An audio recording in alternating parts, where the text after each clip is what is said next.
Hello everyone, welcome to Laurence Plays, and today we're playing Satisfactory, and I was having some computer issues and I was a little disorganised, and so I'm not quite as ready as I would like to be for this stream. So Yes, I'm just about here. I'm still sleeting though. Sorry about that. I will. Yes. Right. So what?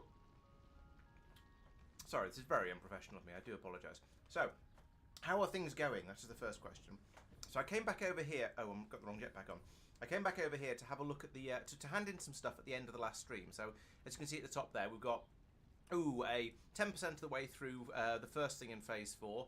If I bring that up, then I can point at it with the I can't point at it with the mouse because the window's in the way. There we go. About 10% of the way through making these things. Nearly a quarter of the way through with these ones. I haven't started making these turbo motor things yet. What are those jet engine things? And I haven't even touched the nuclear spaghetti or whatever that's called. These ones though, for making particle enrichment, this is the thing I need to do before I can research these ones. And so I need to go and get another 100 of these control rods, a load of these. Oh, what are those? Those are cool. Are those the chillers? I think they might be. It's been a little while since I've played this. Yeep, and there's one of the balloon animals just walking right through the middle of the shot. Thank you for that. And yeah, there's a few other things that need to be made, but I've made enough of the turbo motors now, at least to unlock the particle enrichment. But I am going to need those for making these things, and goodness knows what I'm going to need for making those. So, right,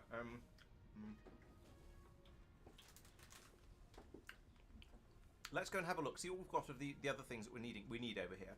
I might be able to gather up a few more of them, and then get this particle enrichment research sorted out, so that I can unlock the last bits of phase 4. And then at that point, it's just going to be a case of thinking through making I think they're supercomputers, the magnetic containment bottles and the jet engines and the spaghettis. So let's go and see what we can find. Or alternatively just ping off walls until I run out of fuel. That works too. Right. So yes, first thing I want to do is head over to. Let's go over to the construction area. That one over there. That's where we're making the frames, the ones we've got 101 out of 200 of. So if I can get a few more of those, then we can start then I can get that one finished off. And then a lot of the other stuff comes from well, they all come from different factories because that's how I've organised everything. And it sort of I feel like it makes sense to do things like that, but it does mean there's a lot of sort of occasionally transporting things around in slightly silly ways. But never mind. And also, if I come over here and I find that anything isn't working, then I can go in and look at why. So at the moment, I notice there's nothing on that over there. However, this one is flowing merrily, which suggests that this has just done a thing. And if we have a look inside, it is actually actively working at the moment. So over here we have 23 of the fused modular frames. Okay, well I'll steal those. I'm going to have to come back again once it's had a chance to build another 50. There's another one. Never mind, it doesn't really matter. And these are, yeah, it is running solidly, and it's making 1.5 of them per minute. So that means if I've got, let's do the maths here quickly, 23, so I need another 76. So that means in another 50 minutes, so in about an hour. However, if I get engrossed in some sort of construction process, then the hour will fly back past, I'm sure. So it won't be quite as bad. It won't be it won't seem like as long as it sounds when I phrase it like that. There's just so much machinery in the way over here. And I do suspect, I feel like I might be going to have to increase the rate we're making these at. And that might just mean building another copy of this factory, either on top of the existing one, or maybe off to the side of it. And I remember talking a couple of weeks ago when I last played this game, I was talking a little bit about how much I would like to have an actual copy-paste function in this game, so that I could do that sort of thing without it being a bit of a headache. Where am I going? Oh, actually, no, I want to go over there, I think. I think that factory there is making the... What is it making? I can't even remember what this is making. It's been so long. But we are definitely making a something up here. Goes through there. Okay, yeah, this is where we're making the cooling systems, and I do need those. Oh, but there's no rubber. That feels like a weird thing to have run out of. So I think my first job for today might be going off and trying to find some rubber. What are you doing? You're making the turbo motors, and you do have some cooling systems. Cooling systems also go into here, but there aren't any. So I need another 200 of them, and that's clearly not enough. Okay, so I'm going to have to go and find out why we don't have any rubber.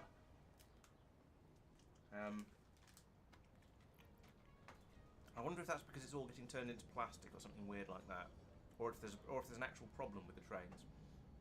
So the fact that none's getting up here tells me that they've almost certainly run out.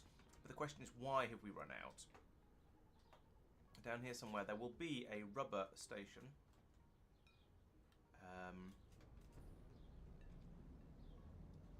Motors. Is that rubber over there? Yes, I think that's rubber. Yes, rubber for turbos. Okay, so there should be a train coming out to here dropping off rubber. Now I'm 99% certain if I look in here, we'll just see that there is indeed no rubber. So that's the current problem with these ones. I think before I go over and try and solve this problem, I think it would be worth flying over to the nuclear area, seeing how many of the other things that we're waiting for, the nuclear rod things we've got. Because if that's a problem as well, that might be an easy problem to fix, and therefore it might be worth doing that one first.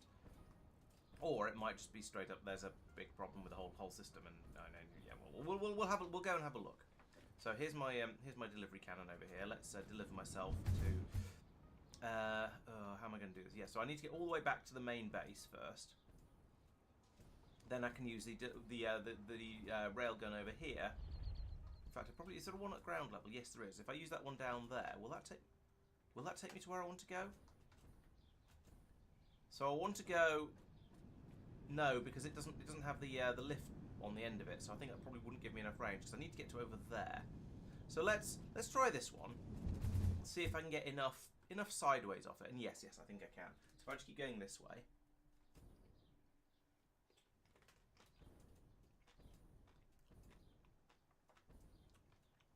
A few little boosts. And yeah, I've got most of my fuel left. I think I might be going to make it. I'm going to have a quick look down as well to see how much nuclear fuel we've got as well as getting myself mildly irradiated while I'm over here. Right, these are also no, not those. And there's 12 of them, which is a pathetic number, but that's not the point. Over here, then. Hello, Frugal. Welcome. Over here, yes, if we look in this box, we see 39 of them, which is not as many as I was hoping for, but it is more than 0, so that's a good sign. These are being made. We have an insufficient... We're not making stators fast enough to make these as quickly as the machine would like to make them. Here comes some stators, but... this is not running quite as quickly as I would like. We've got a stator... Is there a problem with these machines? Or no. Oh, yes, actually. There's not enough wire coming in. Why are we short of that? Pun very much intentional, and I will not apologise for it. So we've got okay, we're full of copper. We've got 30 wire per minute being made, and we've got 40 wire per minute being used. I can see why that's not working. Now it's sort of close enough that it almost doesn't feel like it's worth putting in another machine making wire, and I might as well just put in a new machine, make another set of machines making the whole thing. But I believe I've already done that. Yes, up here we've got exactly the same thing happening up here.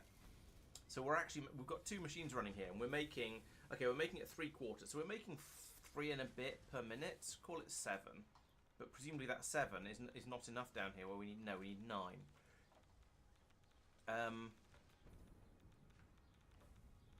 9. So this would make 5 minutes. Okay, so actually, if I put in another machine making the wire, and then split it between this machine and the one up top, then 3 to 2 will actually be enough, because we've got, what is it? We've got 30 per minute there, and we need, I think it was 40 per minute. So if we start making 60 per minute, if we start making 90 per minute and split it between 2 machines, yeah, then we'll have enough. So let's put in another machine making copper wire. Now I want to do that somewhere sensible, but I'm not sure what counts as sensible for this really. It's getting a little bit spaghetti, and I know that's sort of the point. And we play these games for the spaghetti, but it does make things a little bit confusing and a tangled web that we weave, so shall we say. So, but let's put in another one of these. Put it right next to that one, and then I want it to be another one of. I want a copy of this one. Is that the easiest way to do it? I don't know. Probably been easier just to configure it straight up. Awkwardly, we've got the. Awkwardly, I haven't got the 2 copper machines next to each other, but you know what? We can deal with that. So we've put in a merger here. How do I play this game? E. There we go. No, merger. Right. Could you lock to this belt, please? No, apparently you can't. What if I remove this belt and stand up on here so I can see what I'm doing slightly better? That'll do, I suppose. So what do I want here? I want a merger on the output of this one to take in the 2 inputs and feed it into this one. So if I put down a merger there, if I point it that way, then did that line up? Yeah, I think it did. Then I can put a belt from there into there and a belt from there into there. Lovely. Then I can put an elevator on there and point it at me that way. Good. And then over here, I want to have a splitter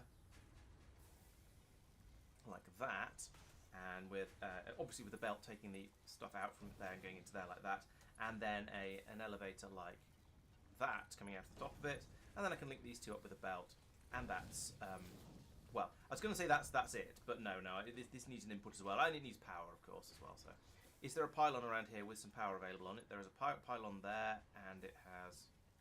No, it's full. Joy. Okay, so I'm going to need to put in another pylon on that cable. Can I? Could I possibly? Oh, put it here. Right, there we go. Okay. Like that, and then I can hook up to there like that. And now I just need a copper input. Where's copper? Which one's copper? Is that one? Is it that one? No, that looks like steel. It's got dark, which is very, very unhelpful. What if I put one of these splitters in there? Yeah, that seems okay. And then I can put a lift on the output of. So I can put a lift on there, brings up to here. Let's try and get the. Is that on the right place? Is that on the splitter? I think it is. It's kind of hard to tell from here. Let's bring that up to there. There we go. Yes, it's bringing copper up, so it must be in the right place. I can run that into there like so, and there we go. Lovely. It's a little bit cramped down there, but I think I'm okay with that. So now I should be using the other hover pack really, shouldn't I? So do that. Right. So now we have a bit of extra cable coming out of there, and so we've now got twice as much cable going into this machine as we had before. So this assembler is going to be wonderfully overfed now. It's going to have there we go, loads and loads of wire pouring into it. It's got plenty of it. However, there is also another assembler down here that is currently being starved, and that's this one over here. So I need to do basically the same job down here, but I don't need to build another constructor for this one. I said I don't need to build another constructor. Press the correct buttons, Laurence. That does help quite a lot.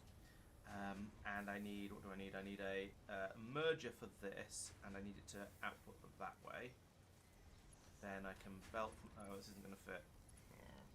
This is significantly more crampedly built than the other one. I could move the machine forward. I'm going to have to move this machine forward, aren't I? That's going to be annoying. Okay, well we'll do that because I don't see any real alternative.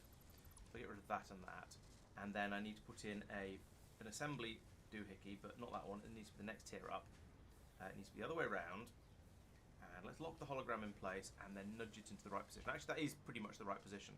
I think it can go that way, an extra square. There we go. That's giving me about as much room to play with as is reasonably possible. Put the belt in there. And over here, that nearly reaches. It's nearly right. I just need to get rid of that. I'll do that belt in a moment. Actually. Ooh, I could have nudged. I was going to say I could have nudged the machine over a little bit, which would have made this a little bit better, but no, that's still not going to fit. What if I put the merger here? I'm going to have exactly the same problem on the other side, aren't I? That's going to go really nicely into the back of this assembly machine. But I'm not going to be, and it's a splitter as well. But if I put the merger there, it's going to fit really nicely onto there. But I'm not going to be able to run the belt from there to there because that's going to be a problem then. I guess I could move this machine back a little bit as well. It spoils the nice. No, not that. No, not that one. It spoils the nice neat line I've got going on here a little bit, which is a shame. But I think having it there and actually functioning is better than having it nicely lined up. So we'll put that there. That means I can run a belt from there to there. See, that now fits, so that's good. We are getting there. And then over here, I just need to make sure that this can go from there down to there, which it can, so that's good. And then I need to find where I was powering it from, which is probably that pylon. Which is only at 5, yes, I think it almost certainly was. and then I need to configure you to make wire. So we're making loads and loads of wire. Great. And then over here, oh yes, I need the belt to come from there to there, and we are now functionally back in exactly the same place we were before. So that was a complete waste. No, it wasn't a complete waste of time, because now I can put a lift onto the back of here. I'm not going to put it on the other side because there isn't really room. But I run that all the way up to the roof line like that. Then when I come back over here, I can put in another lift on here that goes down to there, and from there I can run a belt from you to you, and now we should get the wire coming through here as well, like that. There we go. There's a red light on that machine. Well, I've obviously cut the power off to it, which makes sense because I did move it. So we'll run. I'm going to put in another pylon just because it seems like a good idea. A good idea. From there, right. Bring you over to about here. Then I can connect that up to this machine. I need to program the machine as well now to have done stuff with it, and it's making rotors. There we go. I think. No, stators. Stators. There we go. Are you a happy bunny? You are a happy bunny. Right, so that's filling up nice and quickly now. We've got, yeah, that's easily, the wire is coming in easily fast enough. And it should be, because we've got 10 per minute more than we actually need. So, that's boosted the production over here by about a third, I think. So we've gone from having these machines running at 3.5 per minute each, so 7 a minute each, up to 10 a minute. So yeah, it's about another, yeah, about a third on there. So that should now allow this machine to run a bit more quickly. We should actually now be able to make these at 6 per minute, or maybe it's the AI limiters that are the actual limit down here. I don't know, or at least it is going to be now. What's limiting the AI limiters apart from AI? Okay, we don't have the quick wire coming in quickly enough, which feels slightly ironic. I suppose the answer to that would be to put in another machine making quick wire over here. But we've kind of cramped at the moment. I guess the obvious place to put that would be up here and then to elevator it down. But we'll leave this for a moment. I've cured one of the sort of the blockages we had. So let's see how many of the thingies we've got now. We've got 56, which is some. I could potentially nick some more out of this machine. We've got 100 in here. Yeah, if I nick all of those and then I put the 56 back, then there's enough in here that I don't feel guilty. I don't think we're going to have a problem with making the nuclear fuel. But I've also got enough to go over and finish off the particle enrichment. So that's pretty good, I think. Let's go and hand those in, and then go off and look into why we don't have any rubber anymore. Presumably, and I'm sort of assuming that the reason we don't have any rubber is because there's a problem with the production over in the oil area, and then I've managed to get my ratios wrong. So that'll be what we're going to go and have a look at first, and hopefully it'll be fairly easy to fix. I mean, I say that with mindless, boundless optimism, but you know, it'd be nice if at some point we have a crisis somewhere that I can fix without too much problem. Right, over here, I would like to give you all of them, and oh, I can't give you any of them because you're full already. Nice. So the fused modular frames, they were ticking over, and I reckoned it was going to take, within an hour, we will have enough of those. So we're probably going to need more of them at some point, because I suspect they're going to be an integral ingredient of at least these things, and maybe something else as well. And if we're struggling to get 200 together, and it's taking an hour to get 75, the system is probably a bit too slow. However, if we leave that running while I'm trying to get all of these other things together, maybe it'll be all right. We'll have to find out. However, these cooling systems, they're struggling due to the lack of rubber. So let's go and try and fly over and do something with about that. And this launch tube isn't going to get me anything like far enough, but it's the best I've got. So I'm going to just see how far I can get. I mean, I know I can easily get to there. Problem is, I don't need to get to there. I need to get to there, and that's quite a lot further. What I'll probably do is fly over like this, and then try and hitch a ride on a train at some point as one goes through. Actually, I'm not doing too bad. No, I'm getting quite low on fuel. You can see in the bottom corner there. And if I land, then I lose all my momentum. There you go. See, suddenly I'm moving much more slowly than I was before.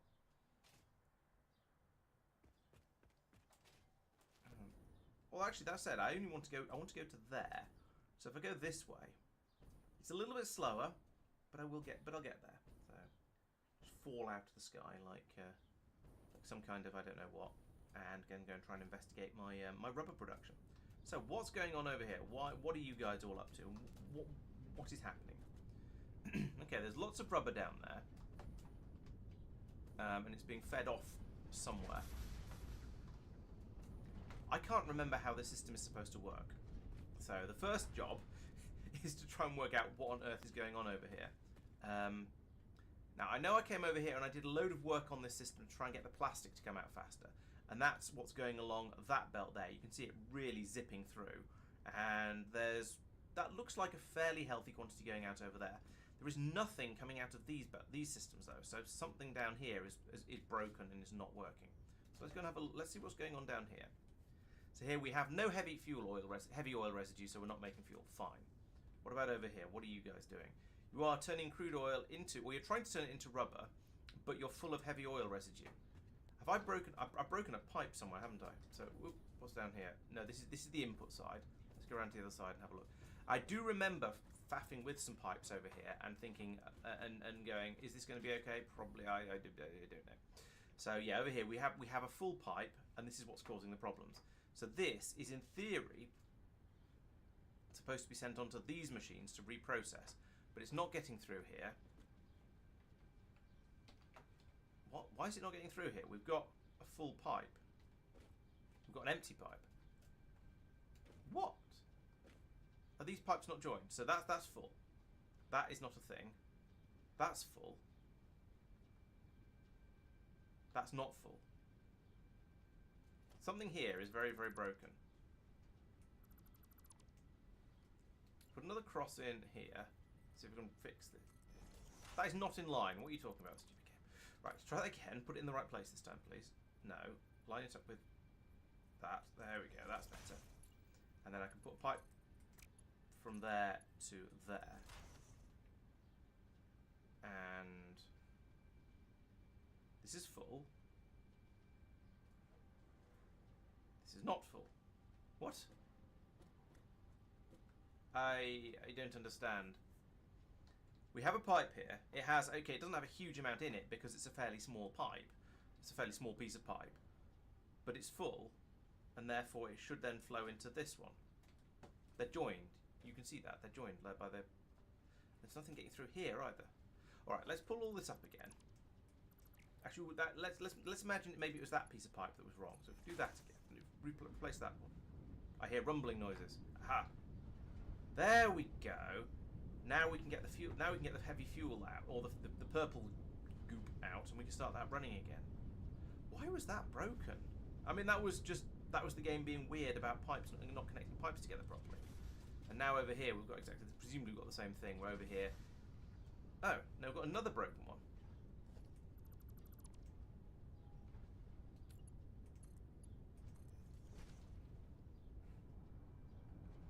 I see pipe animaty things.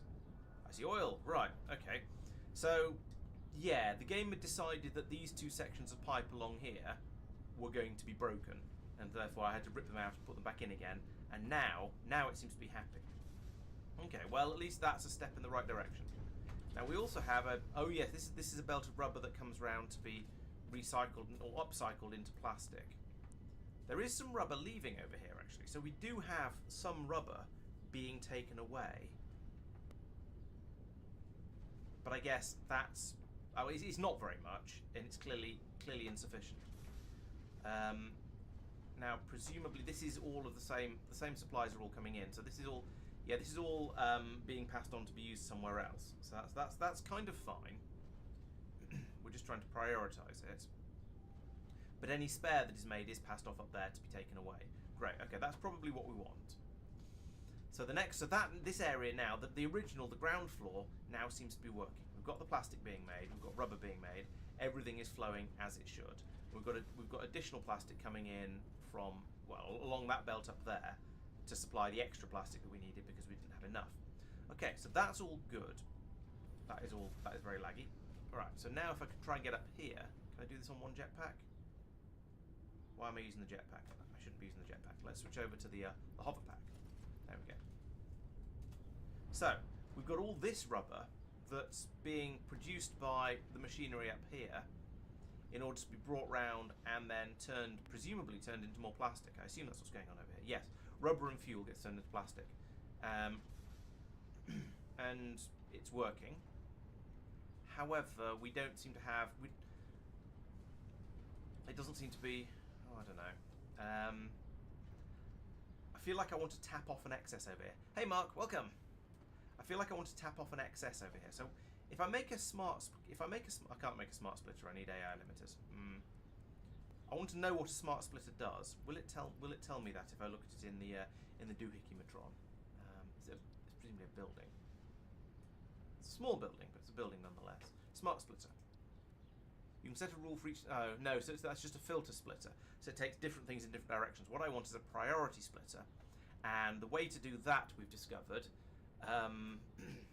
is to have lots of splitters and then take from the last one. Yeah, I can remember how to do this. So we need splitters along here. And we have several of them.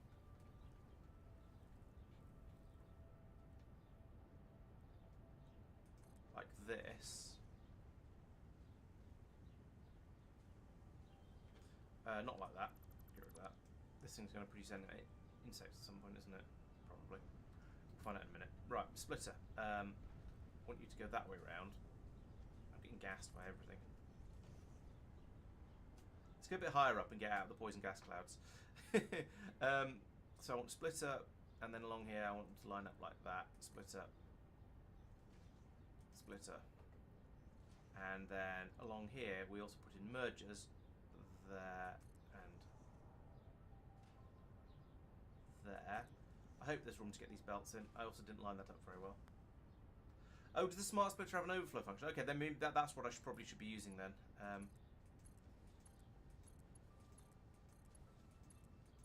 Oh well, I've started this system now, so I'll finish it off. I'll finish off with this one, and then I'll try and remember that for next time. Next splitter goes there.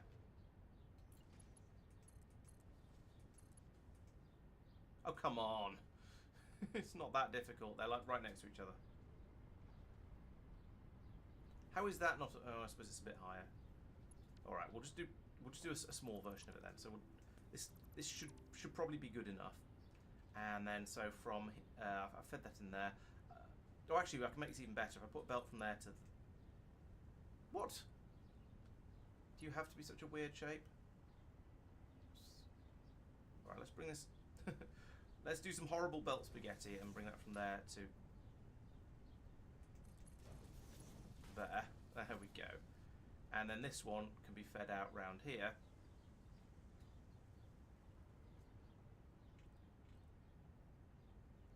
Over to the edge of this cliff face here. Like that. And now, so hopefully the theory of this is that when we want the rubber over here, most of it will go that way. But we can take a bit of spare off this way and feed it down to join in the rubber way down there somewhere.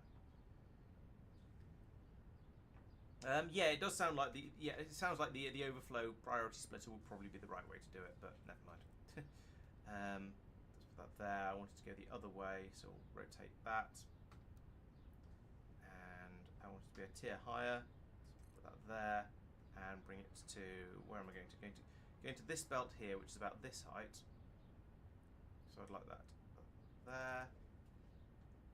And then I can bring a belt from there to here. Okay, I guess we're going to have to go via here.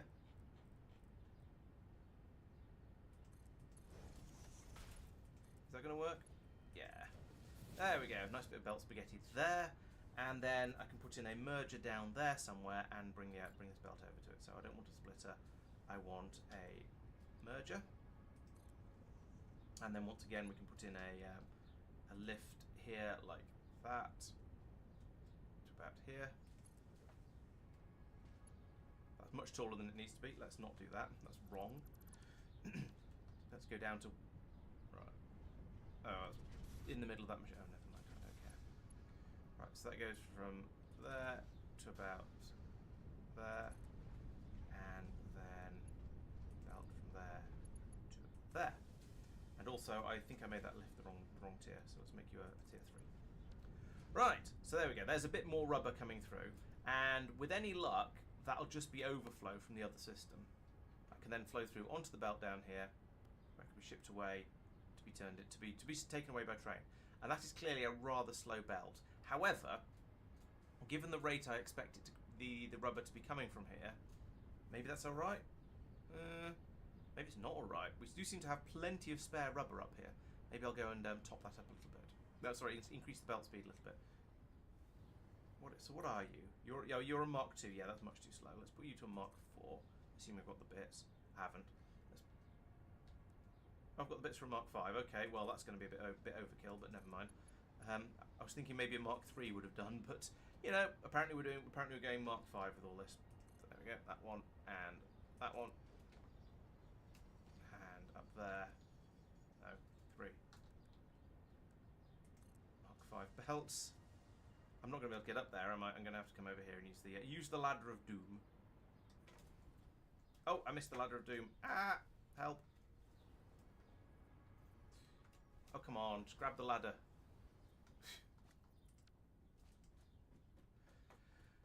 That was a bit more incompetent than I was intending. Yeah, I think a lot of my attempts in Satisfactory has been to not really worry too much about... oh, for... No. Goodness sake. I think it's difficult to get over from one platform to the other with the hover pack. Let's use the jetpack instead. Yeah, most of the time I've been reckoning on just trying to have too much stuff for whatever whatever belts we're trying to use, and therefore it's bound to be okay because there's just straight up too much. Alright, so where are we? Yeah, that's a slow one. That's slow. That's slow. And then this presumably is also slow. Ah. No, that one. There we go. Let's switch the jetpacks back over again. So I think there's probably enough power here for me to get up to the top, and then I can upgrade this belt like that, also to a 5. Right, there we go. That looks a lot healthier. I don't expect it to keep coming in at this rate for all that long, but at least for now, we are filling this up nice and quickly with rubber. Yeah, if you want to build up perfect balancing systems, then yeah. I found actually the best way to balance things in Satisfactory, in my very, very limited experience, seems to be to put everything onto a single belt. Make sure you've got one belt that is fast enough. Put everything onto that single belt, and then split off from there. And if you've got exactly the right amount being produced, you don't have to do a perfectly even balancer, because as long as you've got 100 coming in and you've got a machine's using 100 of it, it doesn't matter whether you split 4 machines with a perfect 1-to-4 balancer. As long as you've got the 1 input and the 4 output, it will eventually balance out, and you will have the machines will take the correct amount, because eventually they'll fill up. So it doesn't. I sort of feel like it doesn't matter too much. However, yes, if you're trying to be very, very careful and build it perfectly correctly and so on, then yes, that's a little bit different. Right. So now we are waiting for the rubber train for turbo motors. Yeah. No. Yes. Rubber for turbos train to arrive. It is possible I've missed a piece actually. Yeah. All right. Let's go back and have a look along it. I suspect this might just be this is the rate we are producing the rubber at, but also you might be right. Let's go down and have a look. Down.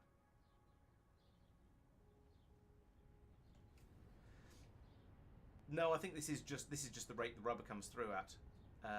We can't. I did say that I believe that the tier 5 belts was probably massive overkill. I suppose actually that said, these belts do seem to be the limiting factor. Let's have a look at one of the machines back up at the... Yeah, look, we've now got an empty space on the belt here, so these machines are all emptying gradually. Yeah, you see that is going down. So we're pulling the rubber away faster than we're producing it at this point, which is fine, but it means that eventually it will stop coming through these belts here anything like as quickly as it is at the moment. It'll start to trickle through at about this sort of rate instead, And the Mark III belts are more than capable of keeping up with that. So, yeah, I've gone a bit overboard on what I actually needed down there with the 5s, but never mind. It was what I had the parts for. I would have used 4 if 4s had had the bits and pieces. And over here, we've still got a nice, we've got a nice full belt coming through here because the consumption is relatively slow. And this should get, well, we're splitting it 50-50 here, and then we're splitting this 50% into thirds. So 5/6 of the rubber will go to this system if it needs it, and then 1/6 or any overflow will go down here. So I'm generally pretty happy with that. So yeah, I think that the rate it's going through at the moment, I'm pretty happy with. And can I now ride up these power cables? Take me back up. No, oh no! I pressed the wrong button. Because fail. Or rather, I had the wrong jetpack because reasons. Let's switch jetpacks like that, and then try and get onto this cable. There we go. Because I think I'm probably going to hit that rail as I get near the top of here, and that's going to knock me off. And then I'm going to have to, fly through here like this. Right. So, here comes a train. I don't know which one that is. Let's see if the map will tell me. Yeah, it's a mess of a map. What are you? Plastic for ACUs. Okay. We do need quite a lot of plastic over in the computer area, so I can't be too... Oh, no, it's plastic. Plastic, so that's fine. It's the rubber train, which might be that one. No, it's plastic. That's plastic for the main base. So where is rubber for turbos? How do I find a train? I have no idea how you find trains in this game. Oh, here we go. Train. Have I named it? Yes, rubber for turbos. Where are you? Oh, there. Oh, it's on its way back. Nice. How much inventory have you got? Nobody knows. Let's get on this train. Ride this one over, and then we can see what we have. We can see if this has solved the problem, because we do now have a decent amount more rubber available. So the train went. Maybe it's taken some over for making turbo motors. Maybe it hasn't. We'll find out. Actually, it's not that. Hang on. Where's turbo motors? Where do turbo motors happen? So why are you stopping? Oh, is it? I don't know which train's blocking you. Maybe it's that one. Shouldn't be, because there's a signal there. Shouldn't have been that train, because there's a signal there. The train system here is a bit of a mystery and a bit crap, because I've crammed it all a bit too close.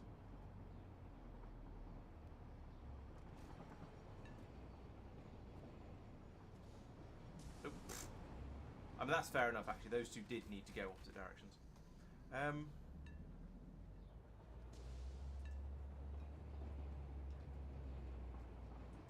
No, it doesn't. It just finds me the train. It doesn't show me any useful information about it.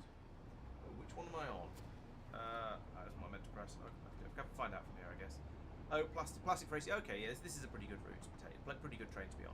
This will take me to somewhere where I can at least get to where I want to be. So we're going to carry on straight past here. This is where we're making the frame things. However, we're not going to have enough of those for another 20 minutes or so. Yeah, I think. It would be, yes. It would be nice to be able. It'd be nice for the map view to have all the features that Factorio's map view has, like being able to hover over a train and see what's in it and that sort of thing. But oh well, kind of thing. This is not Factorio, and I'm going to compare it. I shouldn't, but I'm going to anyway. Even when it doesn't come out too well.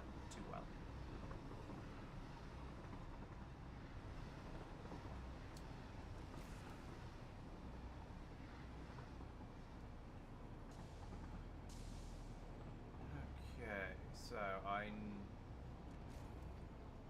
this train is going to pull into a. Oh, I thought it must be going to change direction. No, get out. How do I get out of there like that? Right. So it's that facility over there, I think, that's making the turbo motors. So let's get over there and have a look. Out, Rob.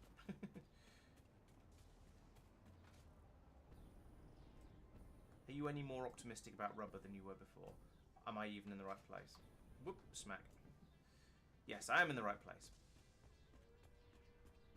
Okay, so what's in here? This is going to be the... Yeah, this is the actual turbo motors. Those are not what I'm interested in right now. What I am interested in is these things. No, I'm not. These things? Nope. We've got rubber flowing merrily in here now to make the turbo motor. It's the cooling systems. Where do the cooling systems come from? They come from over there.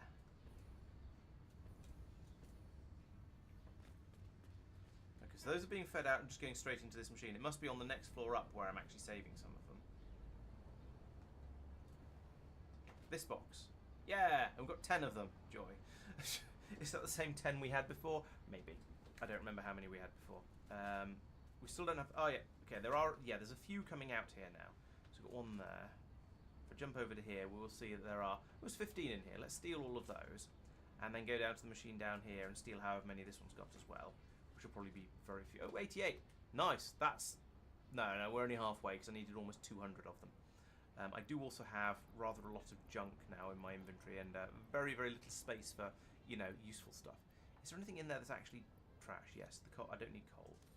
I mean, I've probably had it to make filters or something important like that, but I don't really need it.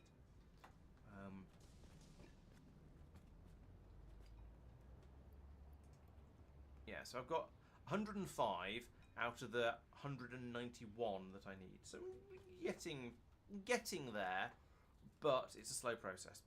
I guess what I should be doing is pulling all of the supply. In fact, you know what? For the time being, let's turn this machine off, because I don't actually need turbo motors at the moment. Remind me I've turned it off when I wonder why I don't have any later, or don't have very many later. But that will mean that, in fact, you know what? Let's get rid of that instead, and I'll turn it back on again. Nope, and I'll turn this back on again. Right, so I've removed the belt that's passing the the coolant systems from this belt over into that machine. So that means they'll now all get put into this container that I'm standing on and apparently spinning over. I can grab those. Now, 122. What rate are those being made at? They're being made at 6 per minute, which that's a decent rate to be making something at. And we appear to have plenty of all of the inputs. So this machine is just going to be running flat out. So that's very good. And I need another, what is it, 100, I've got 120, 122, so I need another 70 of them. So that's less than 15 minutes to make the rest of them required over here. That's quite good. I'm reasonably okay with that. It's not quite as quick as I would like it to be finished already, sure, but that's not too bad an amount of time to be waiting.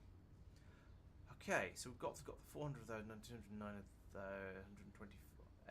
So all of the things for particle enrichment, I feel, are kind of under control, at least at this point. They're not done, but in the next 10 minutes they'll all be done. So that's pretty good. I feel like I'm making some good progress here, and yeah, fairly soon all will be done and all will be ready. I'm trying to work out what those two robot arms are doing over here. There appears to be a load of construction happening on the outside of the... oh no, it's just getting cooled down after getting a bit too warmed up. I think there's meant to be something being passed around between these robot arms, so it puts it in there, then it gets welded, and then the robot arm chucks it back in through the chute here. But the graphics aren't quite finished for that. Okay, well that's... Ooh, what are you playing with?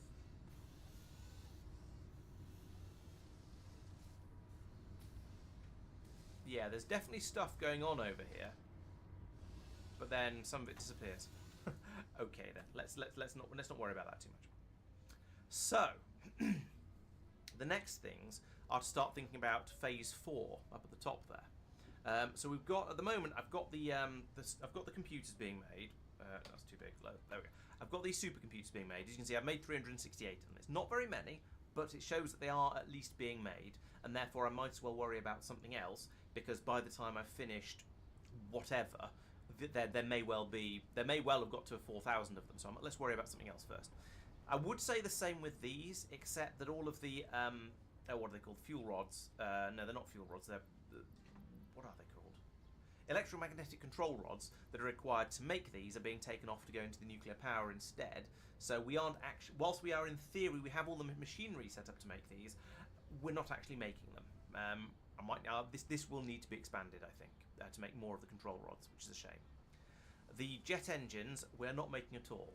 That is the next thing to do. So let's take a look at that and see what's required. So that is a part, and then down probably near the bottom. Yes, here we go. Thermal propulsion rocket takes modular engines, which is motors, rubber, and smart plating, and turbo motors, which we're making over here. Lovely. Cooling systems, which we're making over here, but they're all going into the turbo motors, so slightly less lovely. And fused modular frames, which are being made miles away at great expense. So I guess what we're going to have to do here. Oop, I'm being interrupted.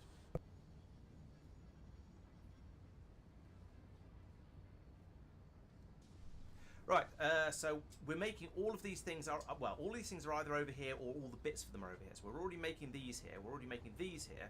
These ones we've already got the motors coming in. You can see them over here on the left-hand side of the screen for being used for something else. And there's rubber that's directly underneath me. And smart plating, we might need to make. Okay, we'll need to make smart plating. What goes into a smart plating?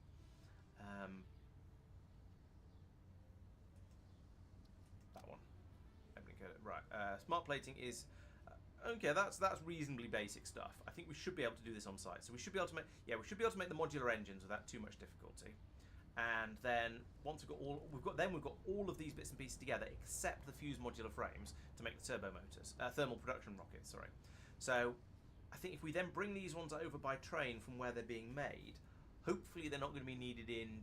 I don't know what speed. These are being made at about 1.5. Oh yeah, these are being made at 1.5 per minute, and we're going to use them at a rate of 1 per minute. So there'll be an extra half per minute ready to go off and be made into these things, because I'm assuming those are going to require the fused modular frames as well. Now that's obviously not going to be fast enough. I'm going to need to increase the production of these modular frames, but at least one thing at a time. I reckon I can get this put together reasonably easily. The only extra thing that's going to need to be brought in is the fused modular frames. So, I can take the. Now that once we've got enough, I can pull the coolant things out from here. I've got 28 of them there. So they probably won't be fast enough, but at least I can get a sum of them. A quantity will come through. The turbo motors will come from the machine down there on the ground, so we'll get the turbo motors through for that one from that one. And then I just need to worry about making the modular motors and bringing over the fused frames. Okay. So this is not too bad, he says in sort of tones of mild terror. So the problem with this is I'm going to need another station. I don't know if there's room for that down here. I don't know if any of these stations are currently not in use. So have a quick look at the map, see if any of them have been given silly sort of I haven't decided what to use this for yet names. So no, motors for turbos, nitrogen for turbos, rubber for turbo. Nameless station. That one's just called 23. This one's Alclad pickups. That one's in use. That one's just called 23. This one I can't tell, but there is a train in it, so it's almost certainly in use. But that one I might be able to reuse if it's not, or might be able to use, not reuse, because it's apparently not doing anything yet. Excellent. Yeah, and if we look over here, there's nothing hooked up to the station. So I imagine this station was originally going to be for taking, I don't know, turbo motors away or something like that. However, since it's here and unused, let's use it for bringing in the fused modular frames. And if I need another, I could probably squeeze in an additional station over on there on the end, because I may well need to take a. Well, I don't know. I don't know what's going to be needed for the nuclear spaghetti. So we'll find out later. Okay, so I have made a decision, kind of, and I've now immediately forgotten what it's for. Oh, it's these fused modular frames. Yes. So we'll call you fused frames for. It's turbo. It is turbos. Let's carry on calling things turbos over here because that's what we're calling. Call it turbos with an R. Sounds a bit potatoey. All right, turbo. Fine. I've run out of space. So call it that because this area is the turbo motor area. It's just also going to conveniently make the jet propulsion engines. So let's have a think. I think the best thing to do might be to repurpose that machine up there instead of making turbo motors. What if we configure you to make the thermal jet propulsion thingies, thermal propulsion rockets? That one. So we can get the cooling system coming in here. The turbo motors we'll have to bring up from downstairs. And okay, there's not that much. There's not that much actual overlap, so we're going to need to delete a lot of this stuff. I'm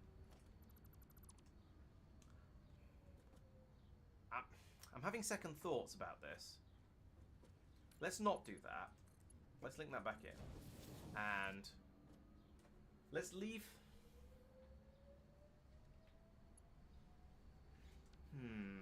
So my thinking is that having two machines, when I've set up two machines up here to make turbo motors, and that's probably a good thing because we need lots of we're going to need lots of turbo motors for the 1,000 jet propulsion things. Let's have a look at the numbers on this before I go in and rip this machine out. So the thermal propulsion rocket takes in fact, if I expand this one out, it takes in 1 turbo motor per minute, and the recipe for making these produces about 2 per minute. So in that case, that does mean if I don't want turbo motors for anything, or even if I do want turbo motors for something else, one machine will be fast enough. Alright, let's stick with plan whatever. Let's go back with the plan I was talking about before, because I don't think I'm going to need that many turbo motors. So I can get rid of that and that. And that and that. That.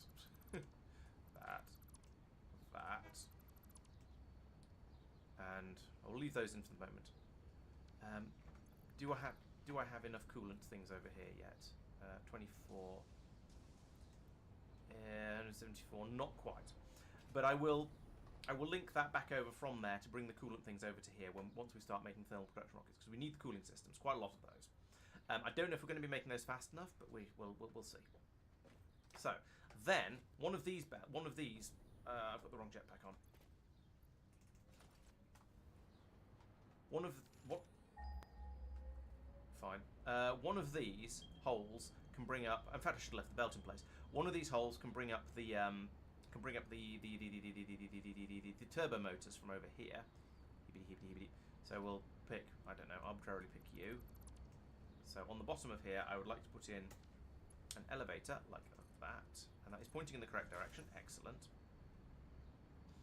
And then over here, no, I'll put it in on here so I can pull out of that supply that we've already made, rather than putting in the splitter.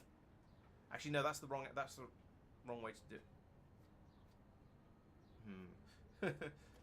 I don't need that, and I don't need that. What is that? Why is there a thing hovering in the air there? I do not know. Can I just pick you up? Yes. Oh, there's a pile of nonsense. Oh, that'll be because I changed the programming. I changed what the machine was supposed to be doing. So it's just dumped a load of stuff out into my inventory because it didn't know where else to put it. Onto the floor, sorry, because it didn't know where else to put it. Oh wait, I need those cooling systems. Cooling systems are things I'm trying to collect.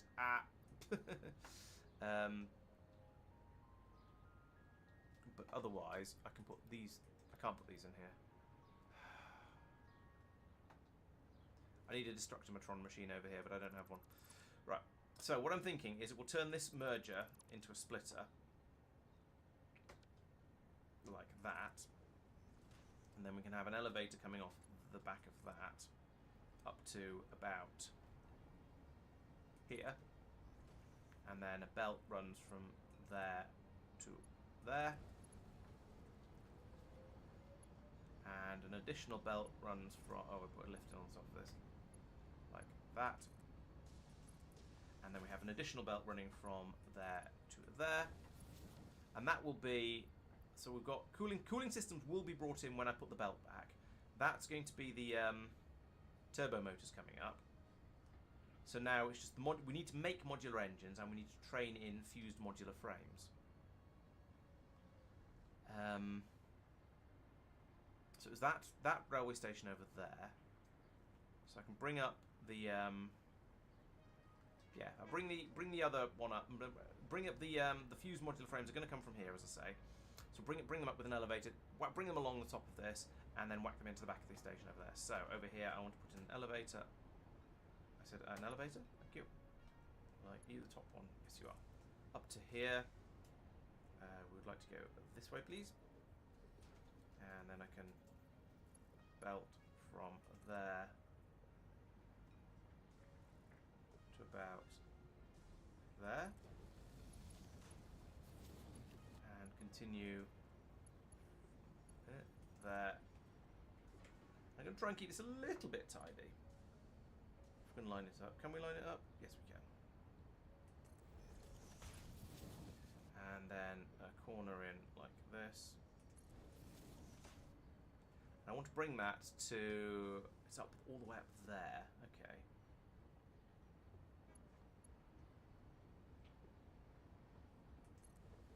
Bring that to there. And I mean, I could punch through this with an elevator hole. That feels like probably the nicest way to do it. So let's do that from the other end to make sure I get things in a sensible place. I don't think there is going to be. I can't drop this straight down because there's other stuff in the way down there. But if I pull out that splitter, if I put in an elevator hole down here,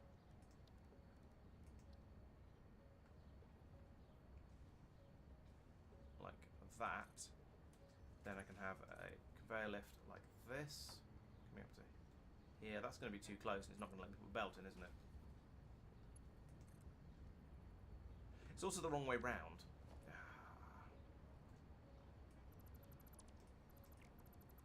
Let's try that again with slightly less fail.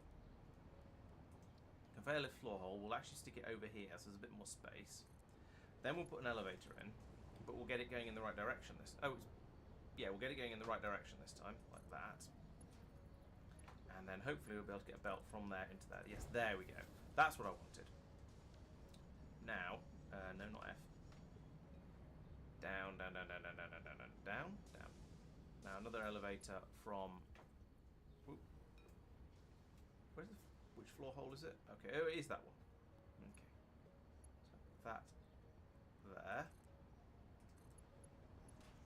And then I want that belt, you boy, to go from there to there. Right, so that's going to be bringing in my fused modular frames eventually.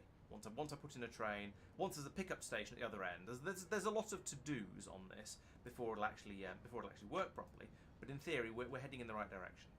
And now I have hopefully enough of the coolant matrons. Where are they? There they are. 112. What? Didn't I have... Are there a load in this machine that I didn't reclaim? Yes. No. Those are the ones... Yes, there are. Take them back. What do I not need? Concrete is cheap. Let's ditch the concrete. There we go. Right, now I have plenty. Let's go and hand those in before I do something...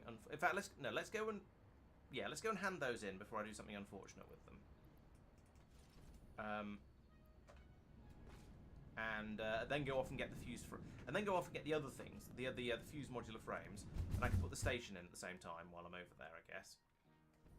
And set up a train as well, and then hopefully we'll be basically there. We'll be there with the particle enrichment research. Touchdown. Right, over here. You. I would like to give you some of this. There we go.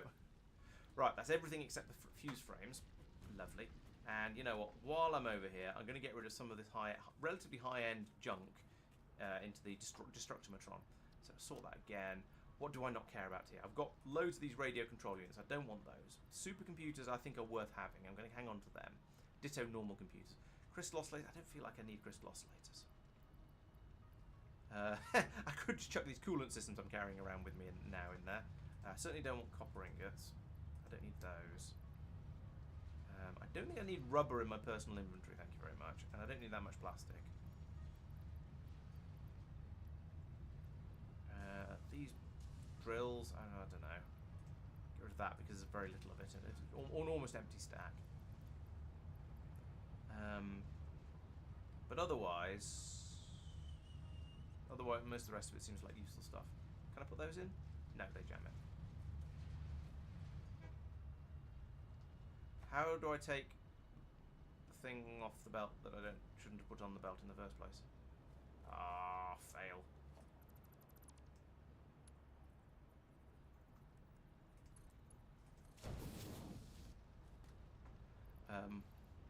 Here, have that plastic back. Okay. How much is that? How much is that creating? Out of curiosity. So I've got another 3. I've got 3 coupons from what I've been chucking in. Yay. I guess if I really, really wanted these, then I'd hook one of my machines that's making something I don't really care about, but is relatively pricey, but is being made fairly quickly, up to just feeding stuff straight into it rather than just using it as an inventory dump. But I don't really care about the tickets that much. They're not that. I've got all the stuff that I actually want. I've been able to buy without too much trouble. Before I go all the way back out over there, let's have a quick think about the stations I might potentially need. I'm definitely going to need to make a train. I'll probably need to make a train platform, or just a train station, sorry. And I'll want to make a load of railway and some block signals, and a load of railway. I've got quite a lot of steel, so I might be all right for rail. But I need more heavy modular frames, computers, cables, and no, I'm okay for motors. So let's stock up on that. This is why I tried to be actually organised enough to have a look before I went off to go and gather everything. So this machine here has computers. Doesn't have computers in it.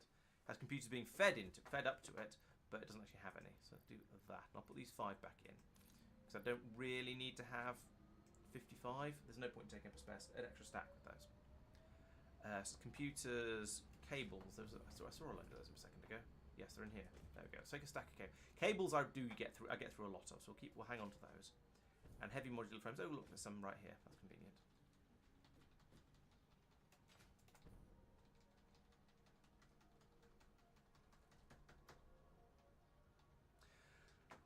Right, let's go and think about fused frames. Have I got the right jetpack? Yes, I have.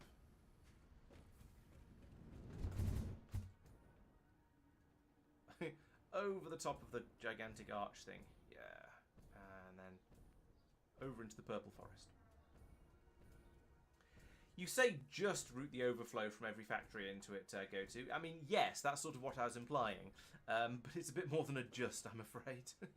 It's, yeah, routing the overflow from factories is not something I'm very good at, working out what an overflow. Firstly, I'm not very good at working out what's actually an overflow. And deciding when, because I can't go, here is a storage container. When the storage container has more than dumper items in it, then that's a good time to feed them through. But anyway, that's 90 of them. That's more than enough to finish this off, so that's good. Now, I can try and work out where to put another station. So let's do what I did before and go, are all these stations in use? I'm pretty sure they are. Aluminium for concrete for steel, train, thank you. Tell me about this. Well, there's trains in the station, so they must be in use. So yeah, I can't just nick a station like I did last time. However, conveniently, I brought stuff to build another one. It's almost as if I planned something. That never happens. What's going on? Am I ill? Probably. So yes, I need to put it. Yeah, so I just need to put in another station over here, and that should be relatively easy because it's just sort of just doing more of what I've already done a number of times over. So I'll switch jetpacks over. Right. How big is a station? Yes, is the obvious answer to that. It is yes big. So I've been making them 1, 2, 3, 4, 5 rows of concrete. Okay, let's fill in this gap. Maybe I won't fill in this gap. I don't seem to bother anywhere else. One. Can we have zoop mode, please? Is it that one? Yes, it is. 1, 2, 3. No. Ah. Go away. 4, 5. Lovely. Ha ha ha. Right, yes, okay, this is good. This is that way round. I wanted to line up with the other one, but I want to leave a gap so that the lifts don't look ridiculous. So I'll put that there. And then I'll put in a freight platform on the back of it. Lovely. If I put that, oh, I'll put it the wrong way around. I mean, it's like a 50-50 chance of getting it the wrong way around, so it's pretty obvious it was going to be wrong. There we go. Okay, and now for my next trick, I shall link in the rails as well. So let's stick that out to there as well. And you know what? Because that looks a bit wrong, let's put in a piece of concrete in the middle there as well. Now I need to put in a 90-degree thing here. I think this might be a simple enough rail extension that I might be able to do the whole thing without having a rage. But we'll find out as we get on. So I want to put in the block signal there. No, yes, there. Yes, there. And then over on the other side, I need to do exactly the same thing again. So extend that out to there. Give it a little bit of a little bridge across there because might as well. And then, oh, this is a bit further out. I guess that's probably because it was awkward to do it any other way. So bring that out to. Is that really how? No, that's not really how I'm doing this. Let's put in some more flooring first. So do that. 1.5 yay bigs. Yeah, that's a fair point. Most of my things are not exactly 1 yay big, or at least I think they are, and then I build them 1 yay big, and it turns out it's not big. I haven't left enough space, as is traditional in every factory game ever. So you know, yes, having a good rage at the rail laying system is fairly traditional, but I think I might be going to break the pattern for once. So I mean, I've built it. It's done. That looks horrendously ugly. Something weird has gone on with the rendering there, and there's a little bit of a kink in the rail, but I'm not going to shame it for that. That seems to have gone in quite nicely. Hey Sequester, hey Tempe. Yes, I started doing recaps actually. I did like 2 videos of the Satisfactory recaps, but it was getting to the point where I was starting to struggle a little bit to remember what I'd done back in previous videos. So I kind of stopped. Also, I've just seemed to be in very, very short a time recently, which is weird because in theory I'm between shows now, so I think I should have more time. But despite the expectations of life calming down a little bit, it hasn't really happened. So yeah, life is still a bit hectic. So I've not made as many extra videos as I wanted to. But yes, in general, is that right? No, I want to put it from there. In general, yes, I like the idea of making recap videos for these as well. I kind of want to carry on. From where I got to with the first couple. But the problem with that is that, well, is remembering exactly what I was getting up to in sort of 20 streams ago. Because the first video covered the first 4 streams. The second video covered the next 4. And I think this is the 28th stream. So I'm literally 20 streams behind, which means there is lots to talk about. Maybe the correct way to do it then wouldn't be to say, well, each video is going to talk about a previous stream. Maybe the correct way to do it would be to say, I'll talk about areas of stuff or bits of the game or stuff like that, to make it a bit less. Here is what I did in the last stream, and a bit more. Here is how things are. Here is what is. Sorry, my brain derailed itself. Less, this is what happened in the last stream. More, this is how I did solve this problem, or this is how this part of the factory works, or something like that. I don't know how interesting that would be, and part of the reason I think the Factorio videos work quite so well for me is because I think I can say without too much egomania, I'm quite good at Factorio. So seeing what I've been doing in Factorio is going to be, it's relatively new stuff. There aren't a lot of people playing space exploration, especially with Crastorio 2, at the point that we've got to. So there aren't many videos out there of people talking about the stuff that we're doing.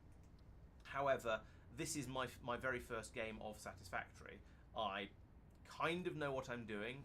It's kind of because I've played factory games in the past, but I'm still very much a noob when it comes to Satisfactory.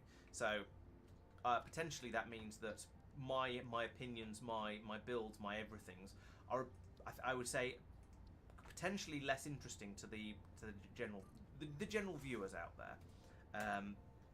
However, I definitely intend to do some videos about sort of comparing Satisfactory and Factorio, and just talking about the differences, what's good, what's bad, what makes me rage, what I quite like, that sort of thing. So there will definitely be more videos on Satisfactory in the future. It's just getting the exact sort of what is the right sort of video that people are going to enjoy. It's going to get an audience and that sort of thing. I don't know why that was yellow. Yeah, it's knowing what to produce basically. Okay, so that's working. I need 76, and I've got a bit more than that. So if I split that in half, let's stick 12 of them in here just to sort of test as a proof of concept. So those will flow out down the belt over here. They will head off. I will fall out of the sky, as is fairly traditional. They will drop onto the belt over here. Right, they're just heading off now, down over to the station. Lovely. That appears to be good, correct, everything I want it to be. With the exception of the exception of actual, decent levels of throughput. But it's basically working. Captain of Industry. I feel like I've heard of it. It's not one it's not one that's high on my. I don't know. I don't know anything about it apart from I recognise the name. I've heard of it, and I believe it's another factory game. Sadly, I don't have time to play all of the factory games.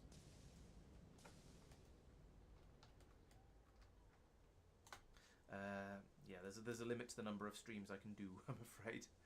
Right, fuse frame pickup, go there.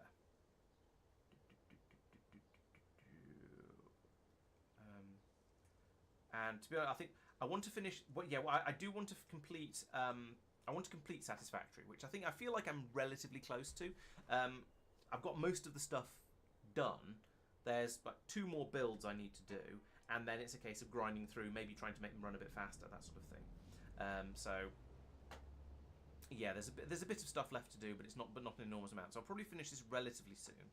Then I think there's going to be around at some point around then, Factorio 2.0 is going to come out. So I'm going to spend a lot of time playing that and Space Age. I have another stream planned, sort of introducing someone to Factorio. So when she's available and I'm available, then we'll probably do that. We haven't really thought about it too carefully exactly when, but it is on my to-do list of things I would like to do. I also want to finish my XCOM run. Load. Okay, that's correct. I also want to finish my XCOM 2 run at some point because I abandoned that in the come off and play Satisfactory because Mark bought it for me.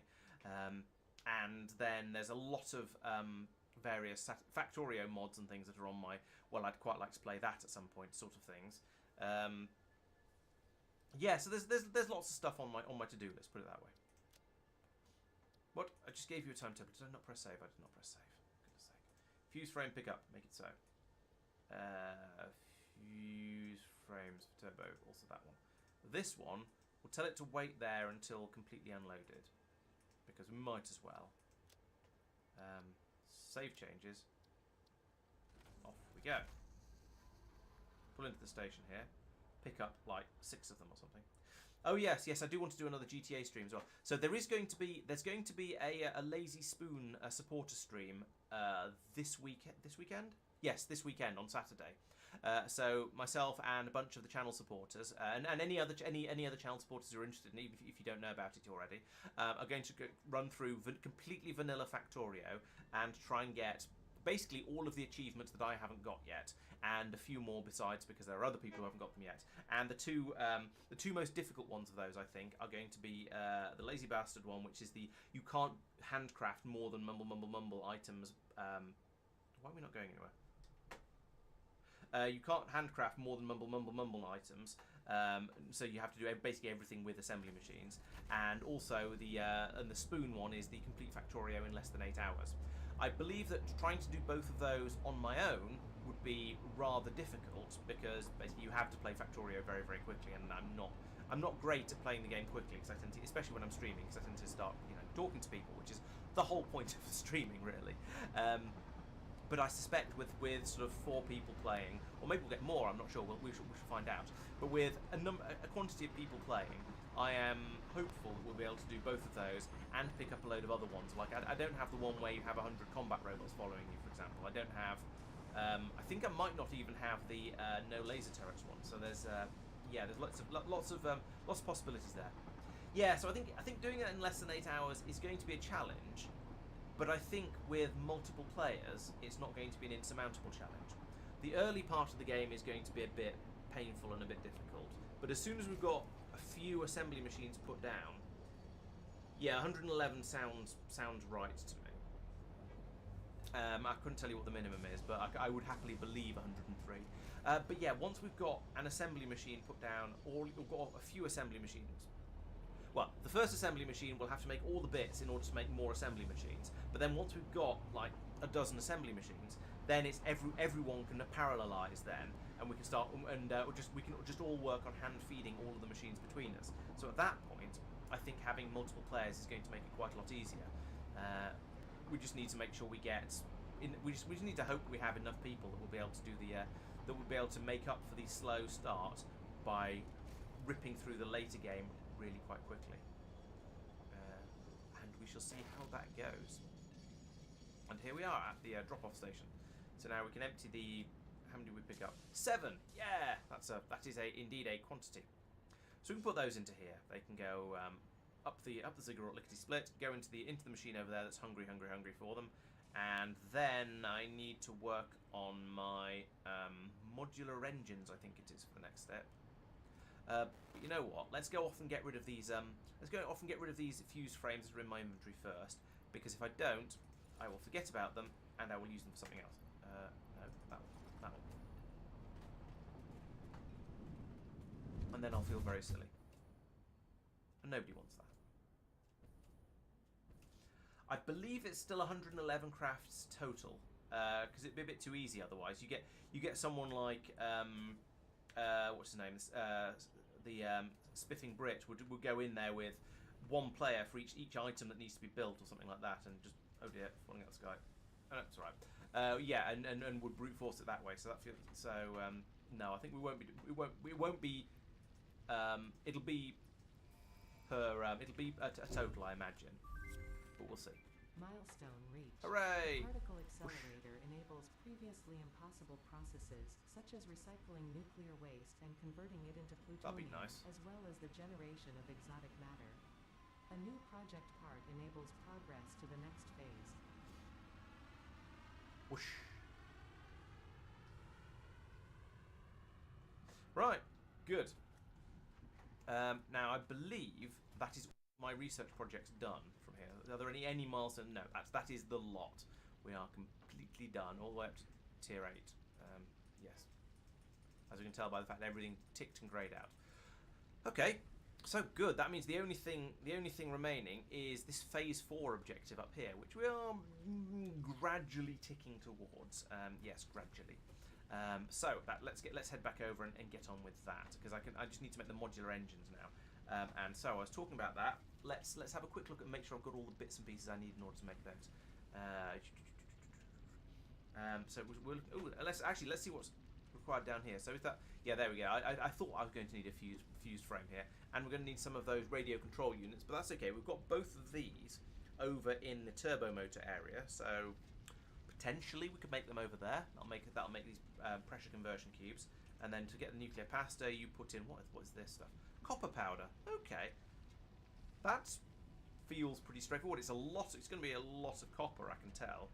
Yeah, because it's 200 powder and it takes 30 ingots to make 5 copper. So we're looking at 1,200 copper for every single one of these spaghetti nuclear pastas. So that's 1,200 times 1,000. So 12. I'm going to need to make 12 million copper. Great. I mean, okay, it's just a large number. I can deal with that. I just might need to sort of find some way of speeding everything up a little bit. Yes, you're quite right, Planon. We'll need to make sure everyone behaves themselves and doesn't try and use up too much of the valuable constructions. We're a fairly well behaved lot, though, I think, in general. So I don't expect that to be a problem, but we shall see. Right, so the other thing I was doing was I was going to say, well, I'm going to need to make some jet propulsion rocket things, no, thermal propulsion rockets. Oh, there's a lot of other stuff I've just been offered down here, like nitric acid. What am I going to? I don't know what any of this is going to be needed for. Maybe it's for turning into the plutonium pellets and the plutonium cells and all this stuff, which is going to be what we use how we get rid of the uranium waste, isn't it? So we've got the non-fissile uranium comes from. Yeah, nuclear uranium waste and silica and nitric acid. There we go, nitric acid and sulfuric acid. Lovely. I mean, I'm going to need to do this because I've got various warehouses gradually filling up with nuclear waste over in the power production area. So yes, this would be a good thing to do, but that looks more complicated than the actual stuff we're trying to make. Permission sounds like a very good idea to make sure we don't have people handcrafting by mistake. Hello, person who appears to be entirely consonant. Welcome to the stream. I'm not even going to try and pronounce your name. Right. So, oh yeah. Stop distracting yourself, Laurence. Do your... No. Stop distracting yourself. Do the thing. Make the thermal propulsion rockets. Those ones. Right. So, for these, I've got those. Those are being fed in. Those are fine. Got those. Got those in a tiny, tiny quantities, but they are being made. They're being brought over. They're being fed in. Fine. Just need these ones now. Modular engines. They're not hard. I've made them before. But we do still need to make them nonetheless. So we're going to need 2.5 per minute. I'm going to get out my notepad and start doodling out my recipe for this one, so I can hopefully get the right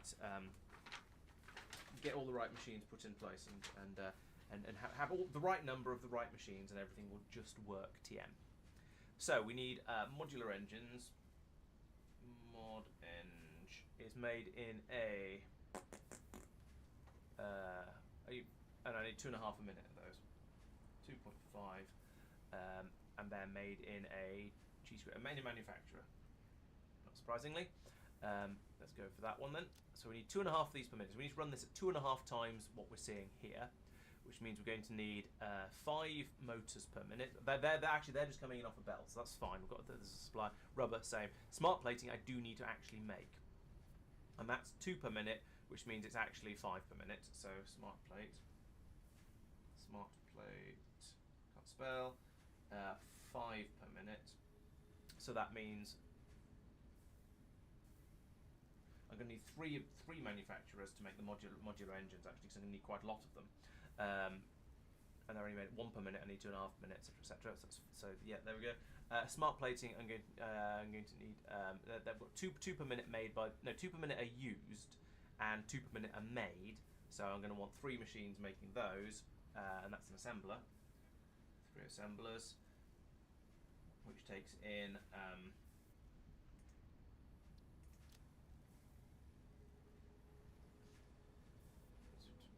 3 times. So I need 3 lots of reinforced plate, 3 machines making that. So that's 3. That's 3 assemblers as well. 3 more assemblers. What's the other thing? And that's going to need lots of input bits there. Rotor is rotor, and I'll need 3 a minute of these. But hang on. 1 to 1. 1 to 1. Yeah. So okay. So yeah, this uses uses 2 per minute. Uses 2 per minute. I need 6 of these. And the rotors are made. Actually, let's finish off the reinforced iron plates first, and then come back to the rotors. So that's going to take iron plates. We need.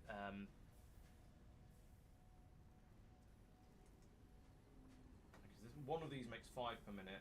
So actually, I only need 1 assembly machine making the reinforced plates. But I do need 30 iron plates and 60 screws.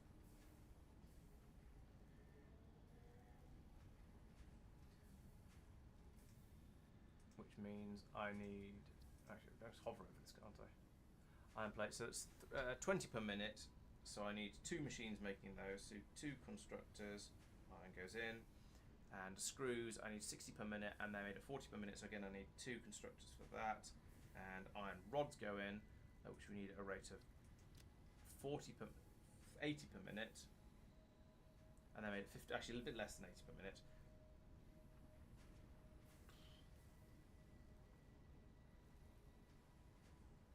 Although actually that's just 2 machines, so no it's not. 15. Let's go for 75 because that's nearly 80 and I don't quite need 80. So that's 5 machines for that. So 5 rods, rods, and iron goes into that as well. Okay, so now that's that. Now I just need the rotors. Rotor is U. This is all fairly basic stuff.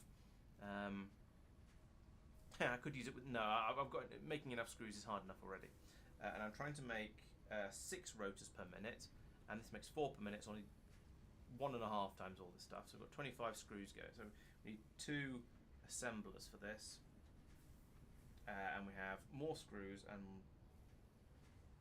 rods going in. We need So we need almost call it 50 screws, which is, or actually no, call it 40 because we don't need this machine to be running anything like flat out. We need to be running at 1.5 times speed. So 40 would be, yeah, 40 would be sufficient. So that's just one machine making the screws. One con, which would mean we would need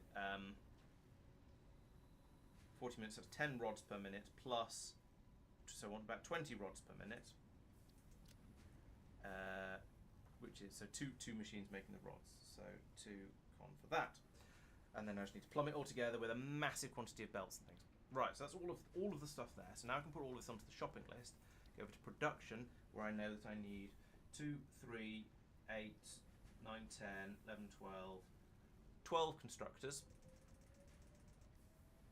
And 1, 2, 3, 6 assemblers. And 3 manufacturers. Ooh, and I can make particle accelerators now. They're kind of pricey. Wow, that's a lot of stuff that I don't have in any particularly easily grabbable way. So that's going to be fun when I get around to making them. But okay, right. So that one thing at a time. I won't worry about making particle accelerators until I actually need them, which I probably will for the nuclear pasta, but that's fine. Have I got the right jetpack on? Yes. Have I worked out what I'm trying to do? Yes. No, I haven't. I put together a shopping list and then didn't satisfy it. So let's just sort of come over here a little bit and then go and get the bits and pieces I need.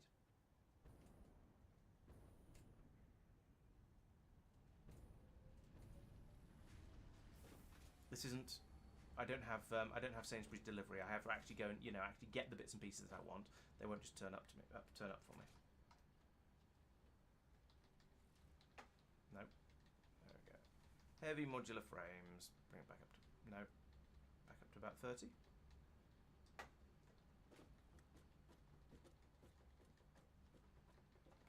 Enough. And let's get quite a lot of cable because we always need. I always run out of cable. It's something we get through in huge quantities. You cable, no, you're copper sheeting. You're probably cable. Yes, you are. So over here, I can have 1, 2, 3, 4 stacks of cable. Because as I say, I do burn through that. We don't have particularly enormous quantities of stuff being passed through here, so I will grab some more reinforced iron sheet things, so I can make tier 2 belts. Because most of the time, tier 2 belts seem to be fine for most of the stuff I'm doing. And how's my concrete supply? 1,000. Let's get a little bit more concrete. There's no harm in having an excess of it, I don't think. So I'll take another 1,000 of it, I think, and that leaves me with a little bit of room left over in my inventory for whatever. In fact, have I got any random junk that I don't need? I do occasionally use motors for stuff.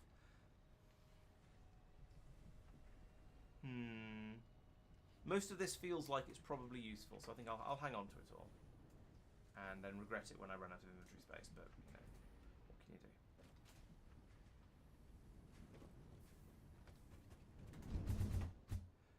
Right, back over there again once more, and I shall build up a system to start making me some modular frames. And hopefully, I'll have everything I need to make them. It's mostly iron in one form or another, so I hope there's iron over here. I haven't really checked. Yeah, this looks like iron. What are you doing? No, this is copper. No, this is aluminium.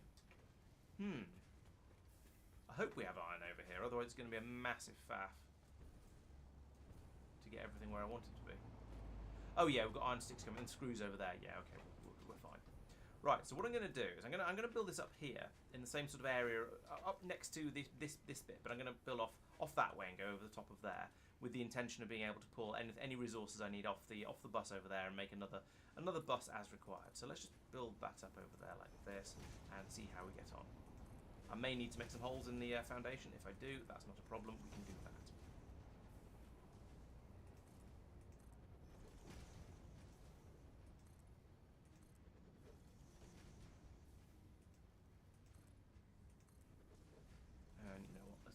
there as well, just 'cause it looks nicer. Right, so over here, the first thing we're going to be doing is making crazy numbers of screws. So let's just continue this line of construction machines, because having a big long line of construction machines, it's sort of satisfying, I think. In fact, before I start that though, let's switch jetpacks over. I'll just do this and float above everything I'm doing and be able to see what's going on. So we're going to have, what is it? It's 7 construction machines making rods, lots of which are then made into screws. Some of it, and then some more making iron plates. So let's put in the first 7. 1, 2, 3, 4, 5, 6, 7. And then how many of these? How many screws? How many machines do we need making screws? We need 2. Oh, we're only 3 making screws. It's just we're taking 5 into 2, and then we're taking 2-ish into 1. Right. Okay. I might change my. I might make the first 2 of these iron plates actually. So you're going to be iron plates, and so are you. Then you're going to be iron rods. 1, 2, 3, 4, 5. So these are all for the these are all for making the reinforced plates. This is just going to be a reinforced plating area. So that's going to be going into 2 machines to make the screws. So I'll need to link up the final 5 machines. So what we'll do along here is we'll put in a merger row like this.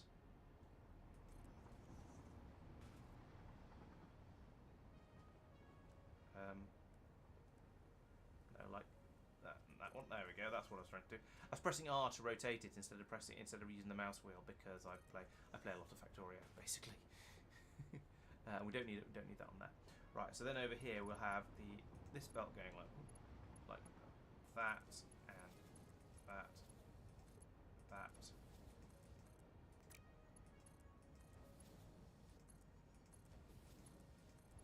And all of this along here. So this is what I was talking about balancing things in Satisfactory. Most of the time, the best way to do it, in my experience, is just to feed everything onto a single belt and use a higher tier belt for it, because the belt tiers, in fact, in Satisfactory, some of them are really, really fast. If I put in a 4 through here, that's easily going to have enough capacity for this, I think. And then I can put in another 2 constructors over here.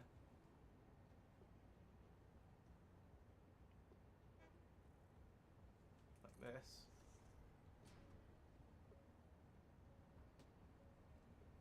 You lined up? Yeah, I think you are.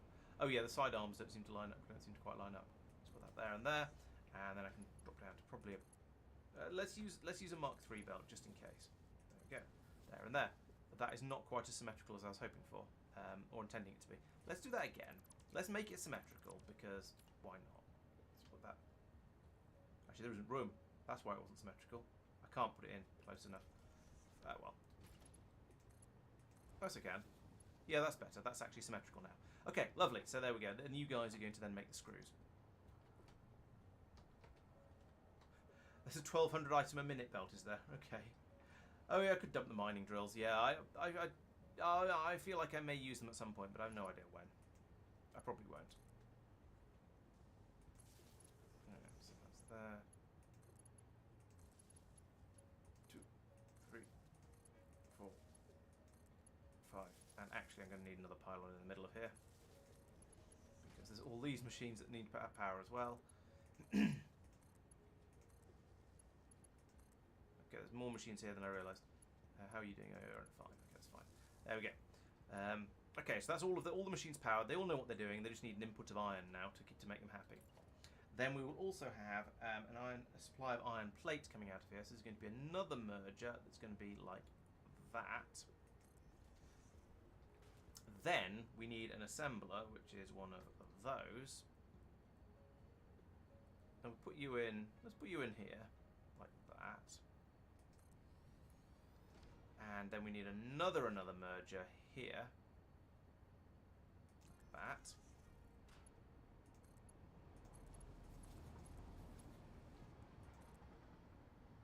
And then then this can then we can then run this belt over like this.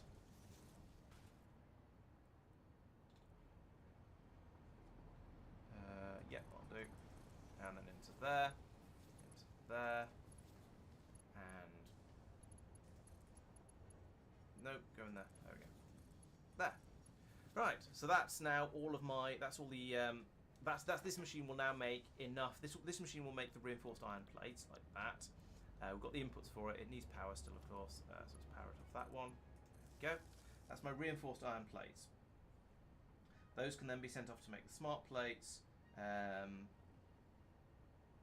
Along with the rotors that I haven't started making yet, which is more screws, more rods, more screws, more to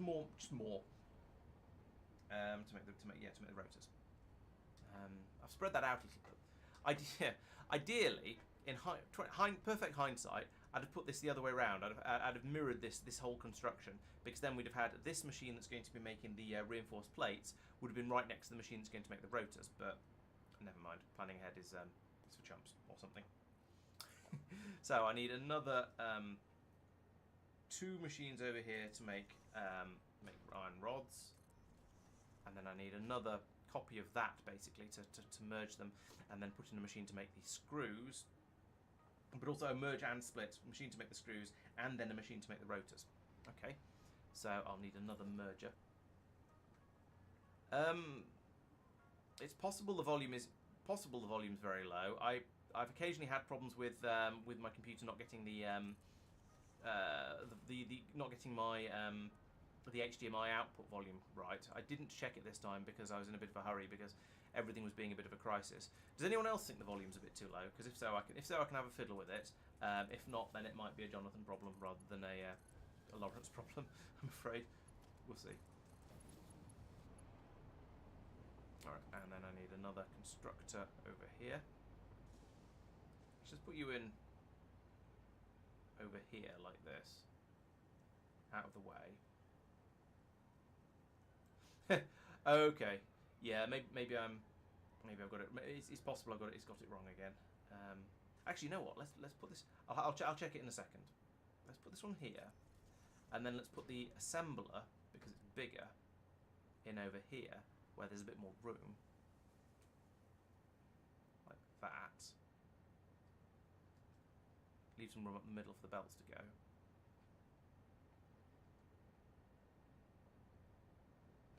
Is that a sensible place for it? I can't really tell. Yeah, it's butted right up against this machine, so that's as good as we're going to get. And it's not sticking. It's only sticking out a little bit further than the machines over there. So I think, yeah, that's probably the right place for it. Let's see how that goes. Can I now? Oh yeah, I was going to check the volume. 1 second. I shall just stick the what's the name? The technical difficulty card up.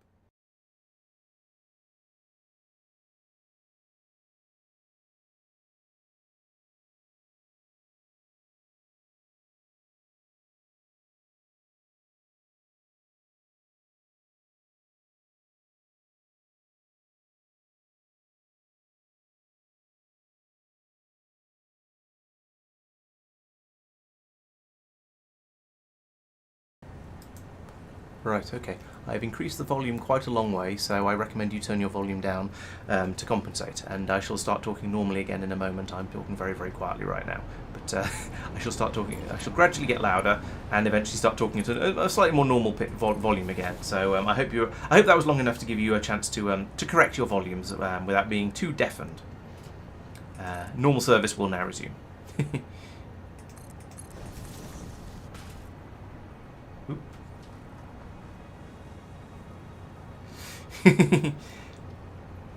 Yes, Laurence using his inside voice.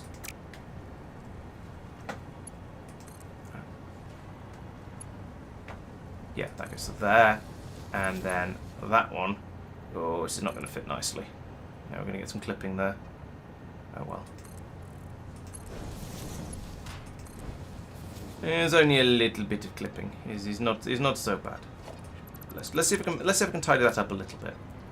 So from there, awesome. Thanks for letting me know. It's one of those things where I it's one of those things that it's on my list of things I should check. but I was in a bit of a hurry for this stream because I was disorganized. Mostly because I was disorganized. No, well, disorganized and having some technical difficulties, so things didn't go quite as well as they should have done. So it took a little bit more effort than normal to get things up and running. Right, so I'm going to need power for all this stuff, so that means I put in another pylon here in this convenient gap, and then run power to everything.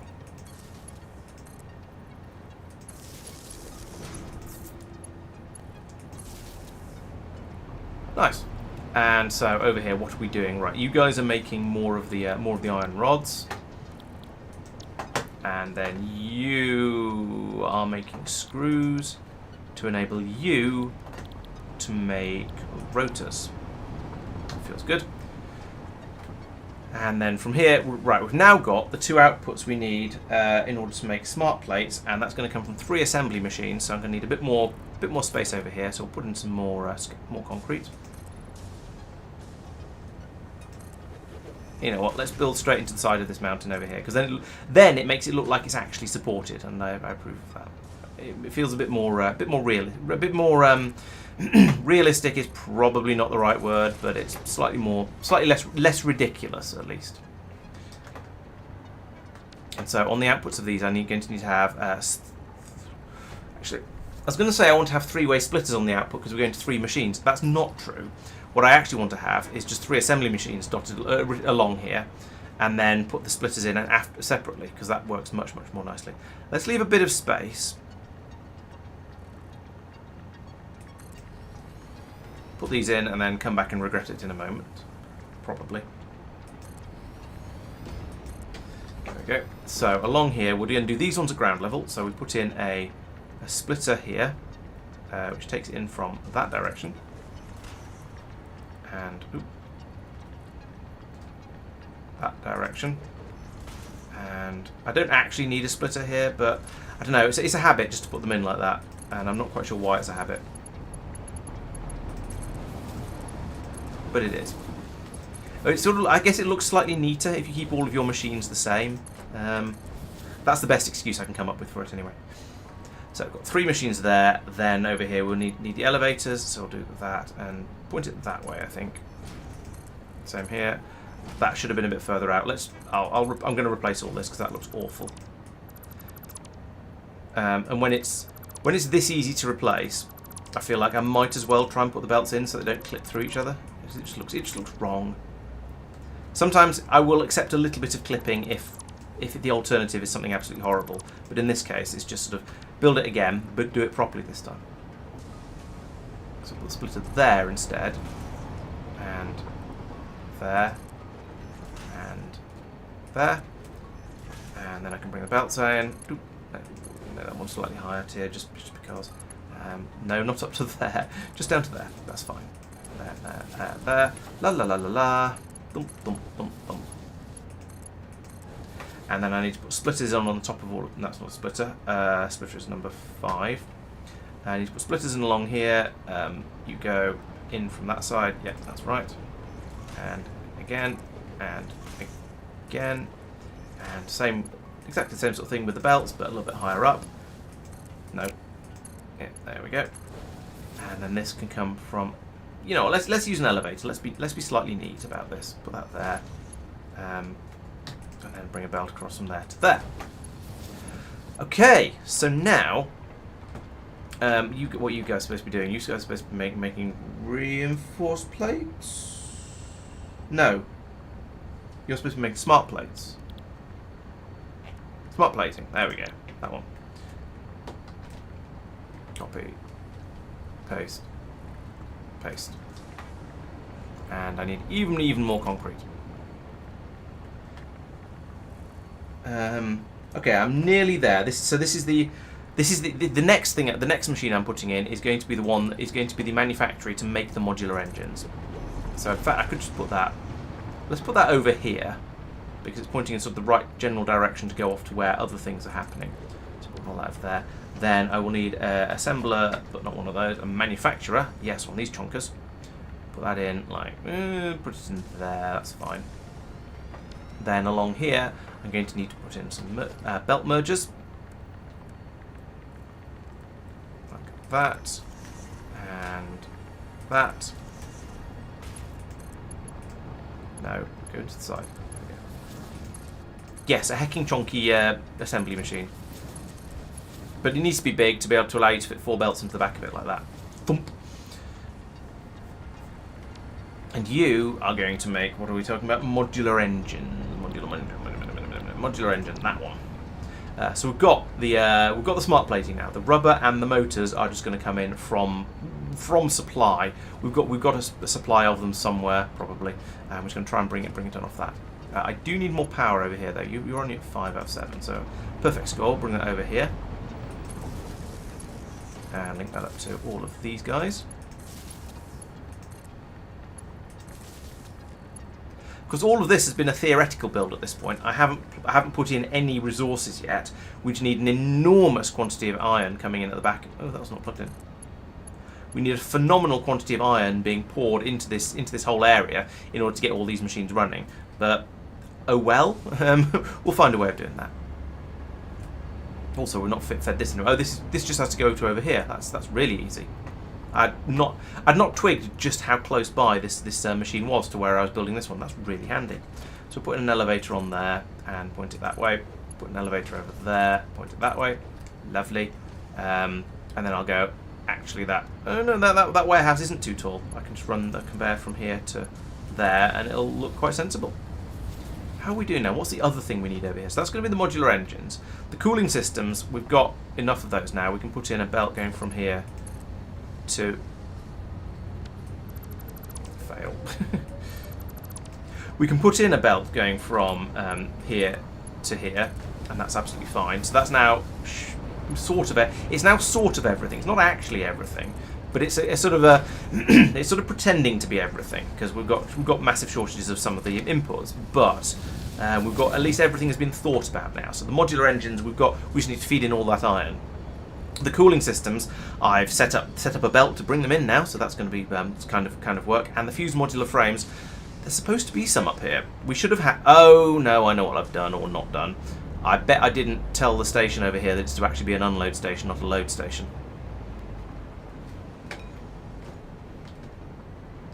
Can I do that while there's a train here? Probably not. Can I tell the train to get lost? Probably. Yes, go. Cancel. Oh, cancel docking. That's how. Right, you can clear it off. How much have you got? Oh, you still only got those 7 frames you had from before. Fine. And then I come over here and I say you are to be an unload station. That would help quite a lot, wouldn't it? Okay, so that'll be when the train comes back. It'll have a few more fused modular frames, which would be nice.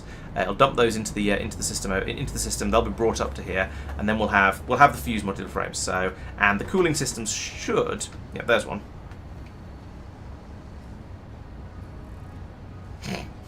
Should be completely ignoring us over here while they're all going into this box. I'll leave that for a moment. Oh, here actually here's another one. Is there a problem with this splitter? Yes, there's a problem. What the hell? Come on, game. Can we have a functioning splitter here, please? I want you to feed those into there.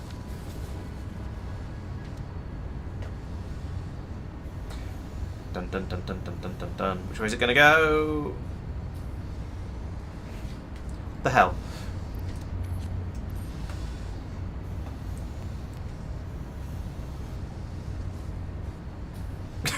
Why is this splitter broken? What is going on? Let's pull up all the belts and start again because Satisfactory can't be trusted. I don't even know why I'm using a splitter here, to be honest. I think I probably want them all to go into the machine, or at least I will eventually. But still, whatever. Right. Oop. Here comes 3. Let's see where they go. Do. Yeah, it's working. Hurrah. You know what? I'm just going to grab all of them out of here. And put them back in this machine and send them back through to hopefully behave themselves this time. In fact, you know what? Let's put the other 100 in here. Well, and then another 100 in here. There we go. And then I'll put the remaining ones back in here because I don't actually need them in my inventory. There we go. So we're now, yes, oh yeah, iron. I need to get a supply of iron coming up here, and that means I'm going to need lots and lots of splitters all the way along here to handle it as it comes through. So we're going to need more Okay. Oh, that's an output. Okay, fair enough. I want splitters all the way along here like this.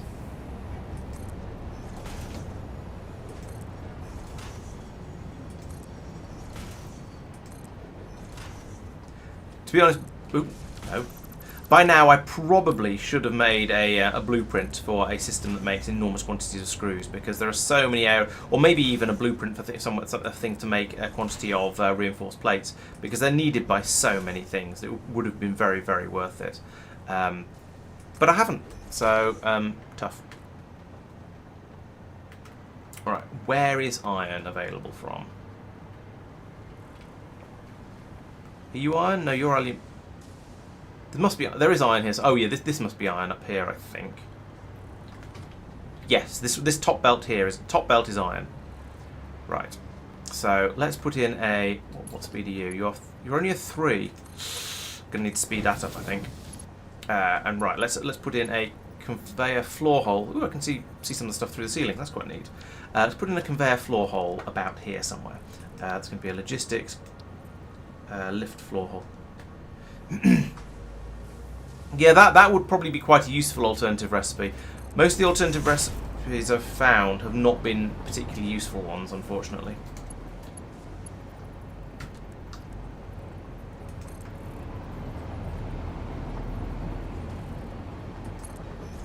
Right, that goes there. Belt. Goes there. Chonk. Shoop. Up goes the iron. Lovely. And up here, that is a kind of ridiculous place for it to pop up, but never mind. I'll deal with that from here. So I'll put you this way around. And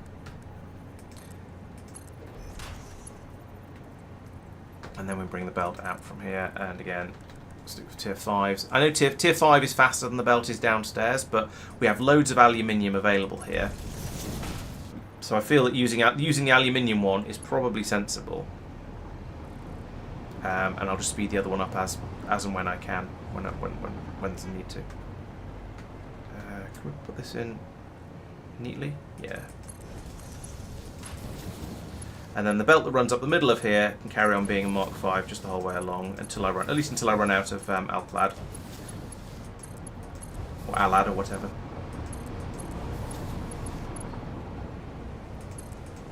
Oh, I've run out. 1, 2, 3, 4. There's the 6. 4. Okay, we'll drop to 4s instead. And then drop all the way down to 2s for all of these, because I don't think I need more. I said 2s. No, 2s. Jeez. There we go. I think I'm just pressing the wrong keys. This is not the game failing. This is me struggling with the keyboard, which is a bit sad. Alright, that's going to put a lot of load on the iron supply, especially as it's all being brought out relatively slowly. Yeah, maybe one of the alternative recipes, like turning steel, making screws from steel or from directly from iron ingots, that could be quite useful. Thank you, Badger. No, Bakar. Thank you for the I'm glad you found them useful. This is me sort of branching out a little bit from playing Factorio to play something a little bit different to see if there's any much interest in this as well. So this is my first run through of Satisfactory, and yeah, it's going pretty well in general, I would say. I'm learning as I go, and still definitely a bit of a noob at it. Right, so what do you make? You make Alclad. Alright, listen. Oh, it's all being taken away at high speed. What about over here? I need more. I need some. No, there we go. We'll take that and then use that to upgrade everything. Hello, Sealan. Welcome. Good to see you. Right, so you're a Mark 3 lift. I want you to be a 5. You're a Mark 3 belt. I want you to be a 5. You're a 3. There we go. There we go. Now I've got a bit more coming through. However, down below, I also need to do some upgradings. Oh, blimey, that's quite a long one. So yes, it is easy to upgrade belts in Satisfactory, which I do like. But when they're really long like this, it still takes a while, and a lot of, in this case, Alclad. No. Yes. Pop that through a bunch. Whoa! Don't fall out of the sky. We've talked about this. Don't like it when you fall out of the sky. Oh, and that's all of the iron. Lovely. Okay. No, that one, but faster. There we go.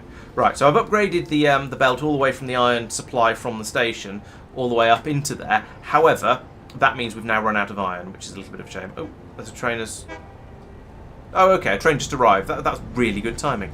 So we now have a supply of iron available again. So that's been brought up here, and if we fly over this way, we will see a disappointing lack of iron because it's ripped through it all. Okay, here it comes again. We'll see now. We're starting to make the rods, to make the screws, to make the everything else. Okay, so I'd say it's going pretty well, Sealand. Thank you. I've completed the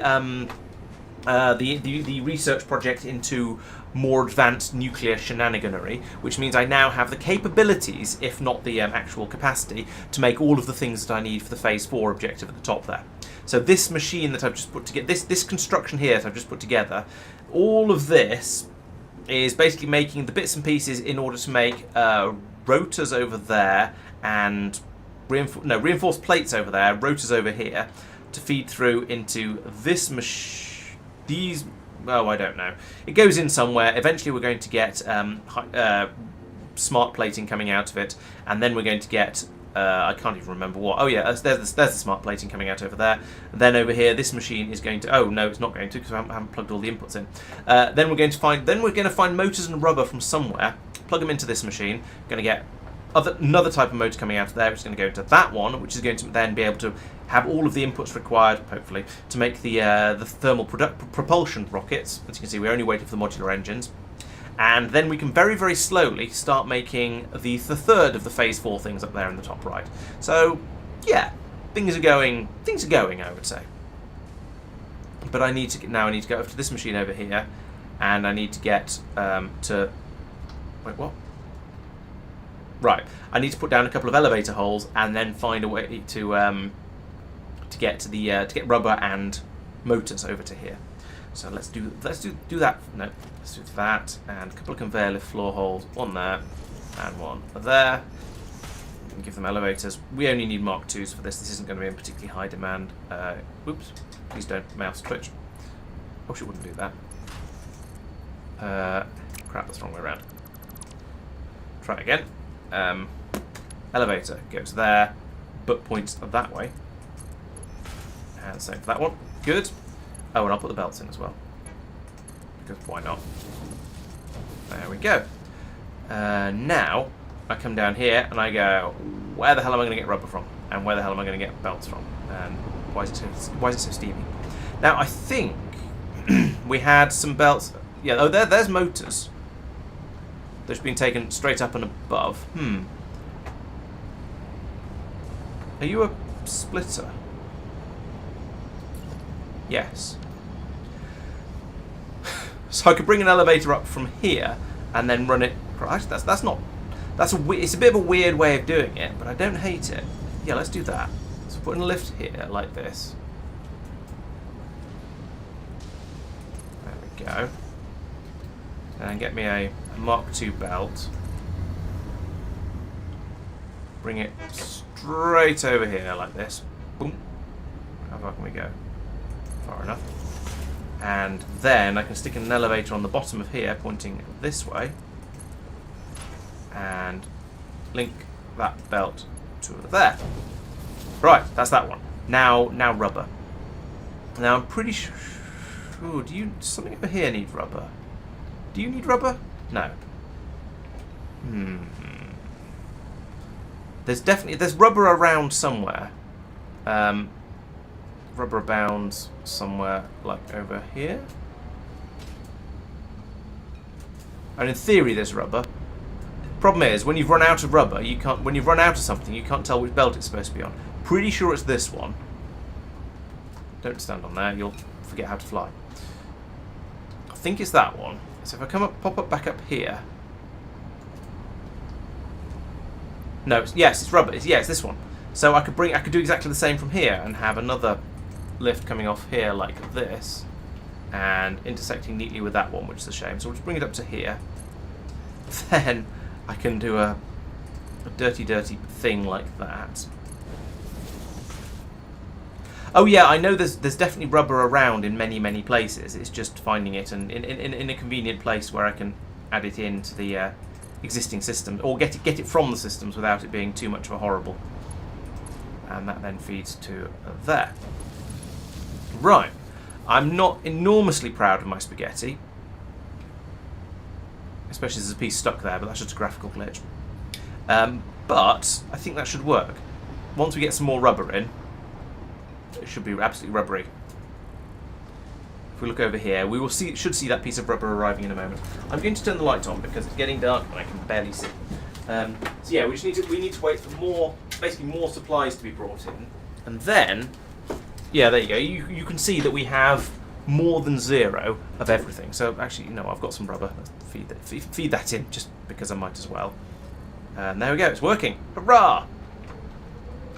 The smart platings are coming through slower than I expected. Is that due to a supply issue or due to just that's the speed they're made at? Now we have plenty of iron coming in.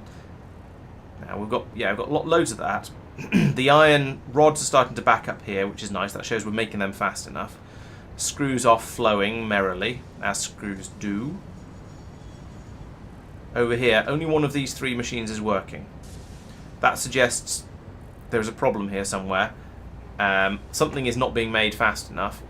Have I screwed up the numbers somewhere? Seems fairly likely. We've got 5 machines making rods here, and 2 machines making screws. That doesn't feel right. That feels like the wrong ratio. Because you make 15 rods per minute, you use 10 rods per minute. Yeah, that's very, very out. There should be many more. How did I get that so wrong?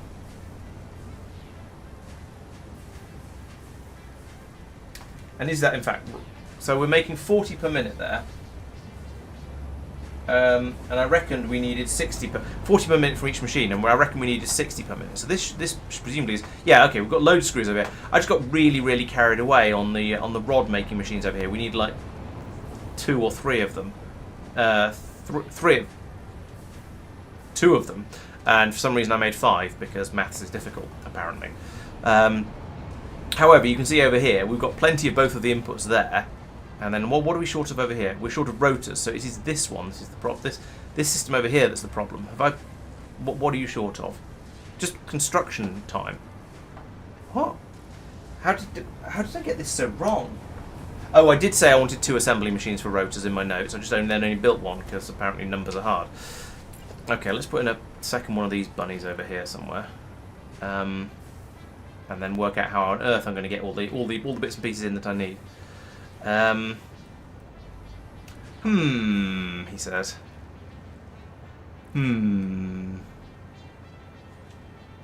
I put this all the way over here, just to keep it out of the way, what do we bring into this? We're bringing in screws from there and rods from there. We've got loads of rods available everywhere, so I could just knock out that. You know, I have plans. So put this in over here.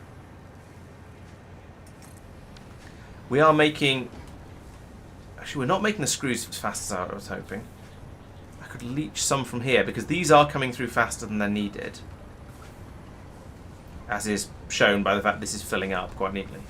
So what are we making? We're making 80 per minute here, and we're using 60 per minute. Like, so there's not that much over. I think I'm going to need to put in another machine to make screws in about here. This is going to get spaghetti, and I'm sad. Because it was all looking so neat until I screwed it all up.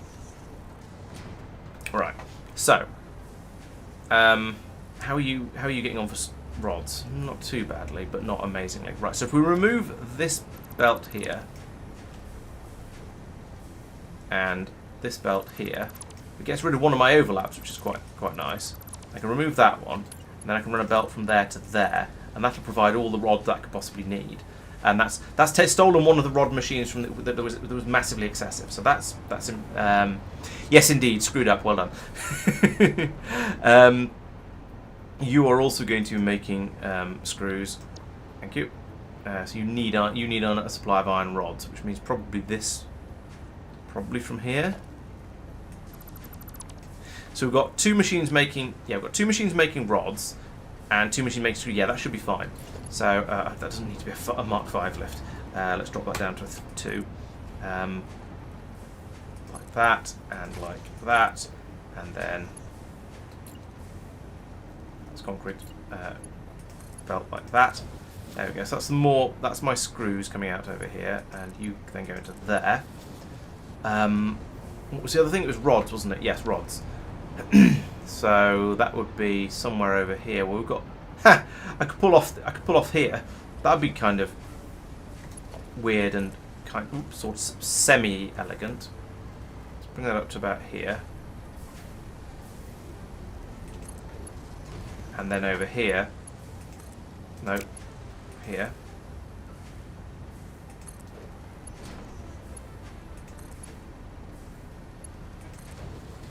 Well, that was a dirty hack. I now need to get them onto this belt here, which is going to be interesting. I guess, is there room to put in a merger down here? There probably is, actually. Yeah, put that there. And then this started off as such a neat build until it encountered the reality of my incompetence.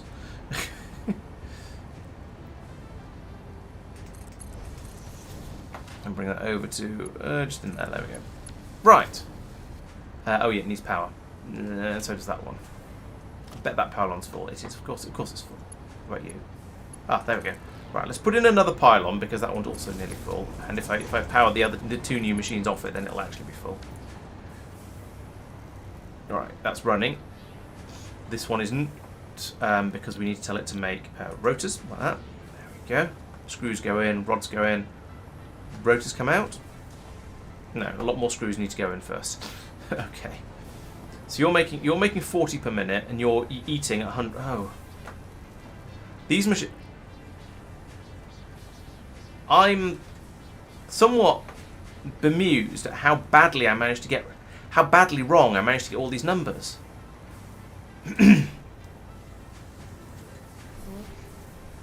So each. I mean, I know I'm tired, but even so. Right, so pretty much, each machine that makes screws requires 1 machine making rods, because the rod makers make 15 per minute, the screws use 10 per minute. So you might as well just do a 1-to-1. It'll make things a lot simpler, which means I don't need half of these machines along here. That one's already going over there with there's a different feed. You're making 15 per minute, and you're using 20 per minute, so that's actually too slow. So let's get rid of that, and that, and that, and put in a merger on, and get rid of that, and put in that's a power line. I don't want a power line. I want a merger. I want to go there, and then I want to be able to get these belts in, but I have a feeling it's not going to work. No, I knew it. I don't know how I managed to get this quite so wrong. I mean, I kind of feel like that's an achievement. Put those 2 into there. Right, so that's going to now make enough rods to keep this machine happy. Over here we've got. Let's simplify this.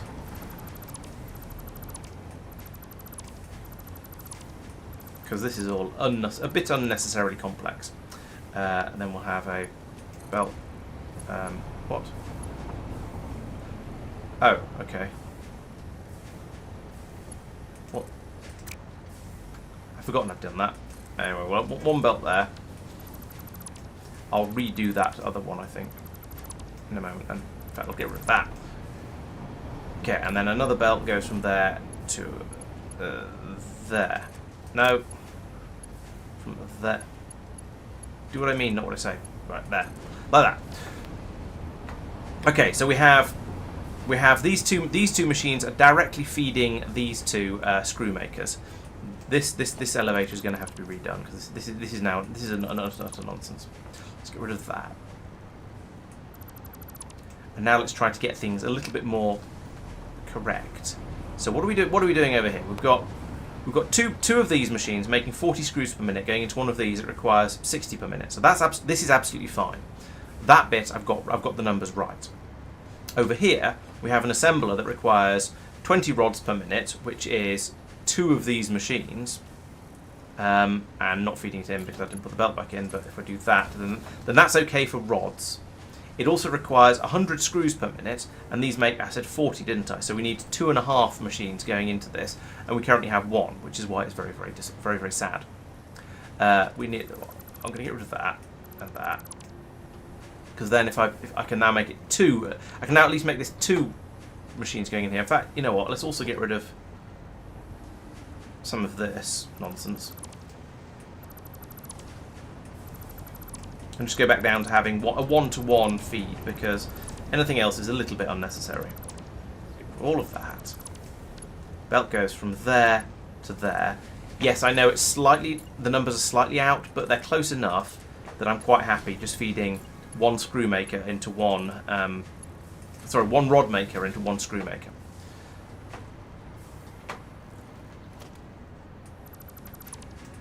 Get rid of that belt there, and now if I put it, and that belt. Now, if I put in a merger over here,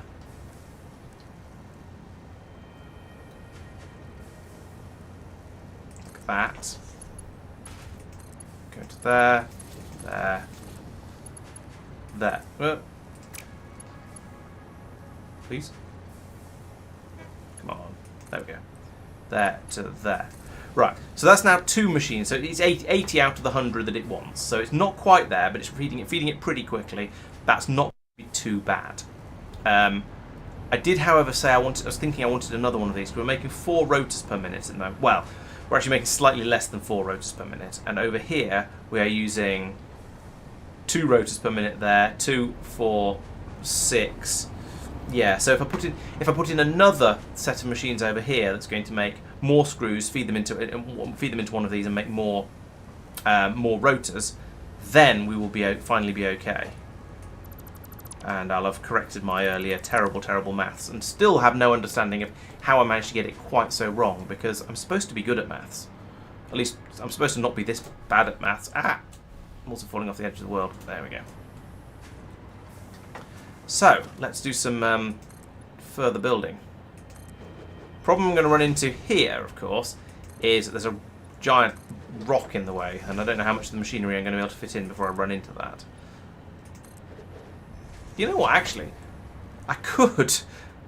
In fact, why not? Why don't I just build off the other side of here?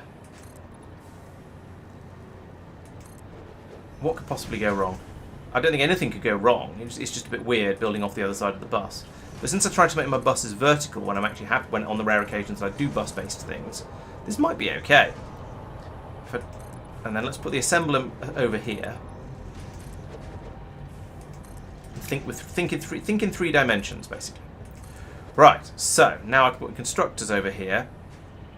I need another strip over here because I want to line everything up nicely. So that goes there. Then my constructors go the other way around. Bang. Bang. Bam. Bam. So that's 2 machines to make more screws.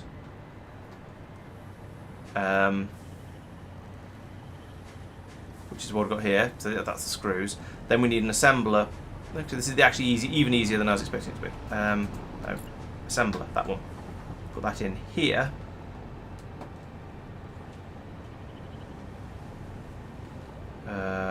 Which place it? There we go. And then I need another constructor to make the rods. That can go in. It can go in there, I suppose. It's not quite as nice, but it'll do. There. And now we belt all this together, so that goes to there, and then round the end of here like that. And then we need a merger over here because of course we do, like that. Yes. And then belts there, there, there, there, there, and there. And in the middles of these as well. In the middle of these as well, like that. Behave. Like that. And then inputs as well. Inputs are important. It's like we're not using up enough iron already. Nope, not you. increase the demand even further. And then I'm going to need to get power over here somehow. And you're full. Yeah, you're not full. Excellent. No, that's a stupid place to put it. I'm going to have a lift coming out of there any minute now. So we need to actually bring you to here. Then it won't overlap quite as badly. And then there, and there, and there, there. How are we doing? 5, 6, 7. Sure, it just fits on one pylon. So now we're going to tell you to make iron rod, and we're going to tell you to make iron rod, and you to make iron rod, and then you can make screws, and so can you. Oh, and you need to be programmed as well to make rotors. Right, and where do we take the rotors? We take them over to here, so this is going to need another elevator.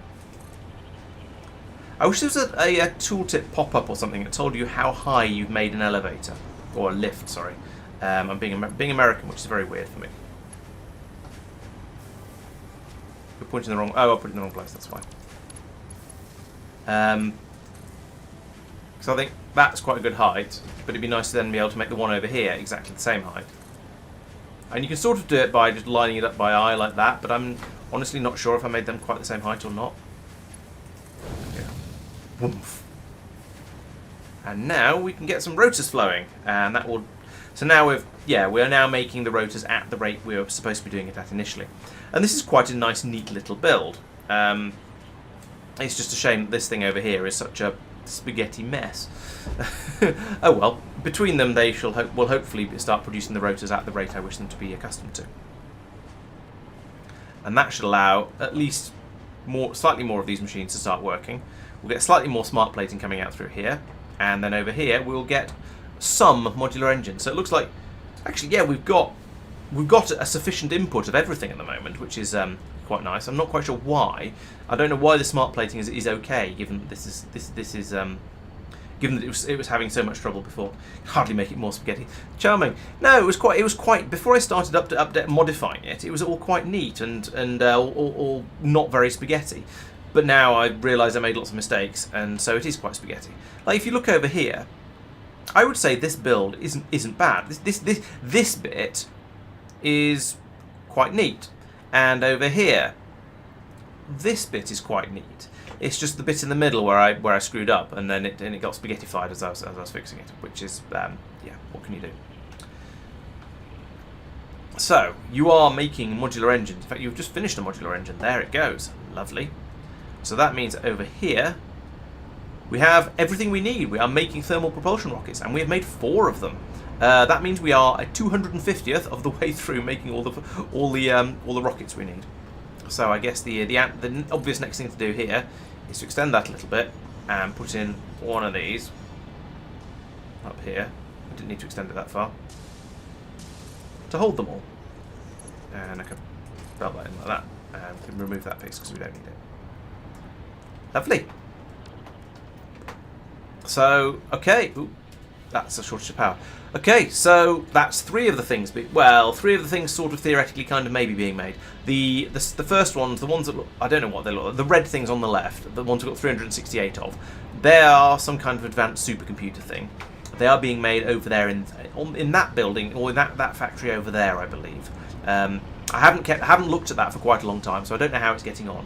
And when I say quite a long time, I probably went over and looted it at the end of the last stream, so 2 weeks ago. But it'll have been ticking over for the last couple of hours. It'll have made a few more of them, probably. That should be okay. The magnetic containment bottle things are being made way over there in the nuclear power area, except they're not at the moment because I'm pulling out all of the control rods to be used for making actual nuclear power, because that struck me as a more important. Keeping the base lights turned on struck me as being a little bit more important. In fact, you know what? Let's find out how we're doing for power at the moment. Do we have a decent amount of it? Yes. Consumption is around about the sort of the 5,700 megawatt, 5.7 gigawatts. Production is around the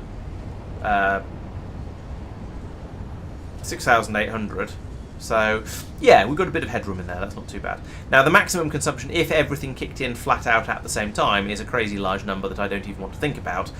But you never seem to use that much power, so that's fine. We're well within the amount of power we've got available at the moment, which is good because I don't really want to have to try and expand the nuclear power system. That's suddenly quite pretty lighting. We've got lovely orange golden hour going on over here, and there's a ball of molten rock rising up into the sky, or bimbling through the sky. Interesting. Now, I'm pretty sure that if we had the sun and the moon that close together in real life, we wouldn't have a chance of seeing the moon, but never mind. Some artistic license is acceptable.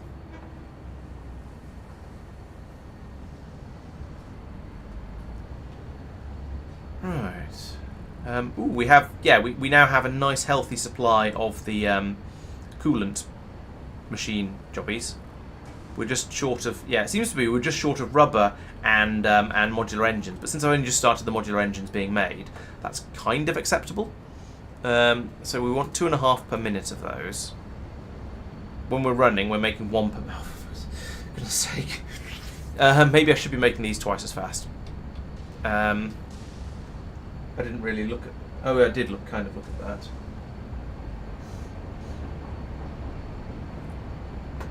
that.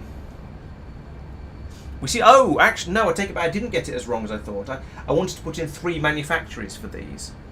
I wanted. So actually there should be 3 of these machines all across here, and so it should. And the rate this is filling up.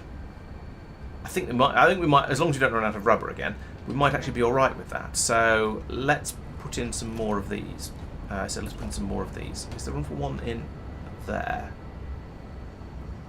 Ignoring the fact there's a hole in the ground. Apart from that, would it fit? No, it would not. Okay, so we won't put one there. We'll just go over on the other side and build out a bit further this way. Problem is that's going to get in the way of the vacuum tube, but I can put that. I can move that. That's not a problem. Oh, power! The choice of having a electrically powered hover pack. Right, how wide are you? 1, 2, call it 3. So if I go out 6, that'll be fine. 5 would probably also be fine, but 6 is definitely fine. And definitely fine is better than probably fine in my experience.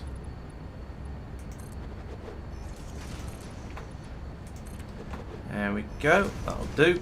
The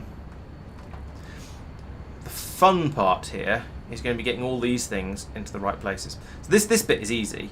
I'll just put in a splitter along here and run it out to the machine. But let's put the machines in first and then worry about it. So we'll put that there and that there. Yeah, that's lined up. And copy settings, paste, and paste.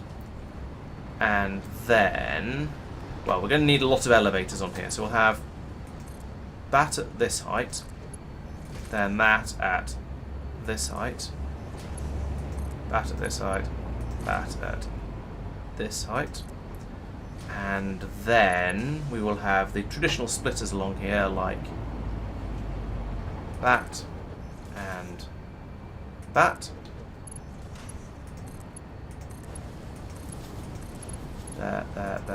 There. And then you're a merger, aren't you? So I can't do that, but I can grab this splitter.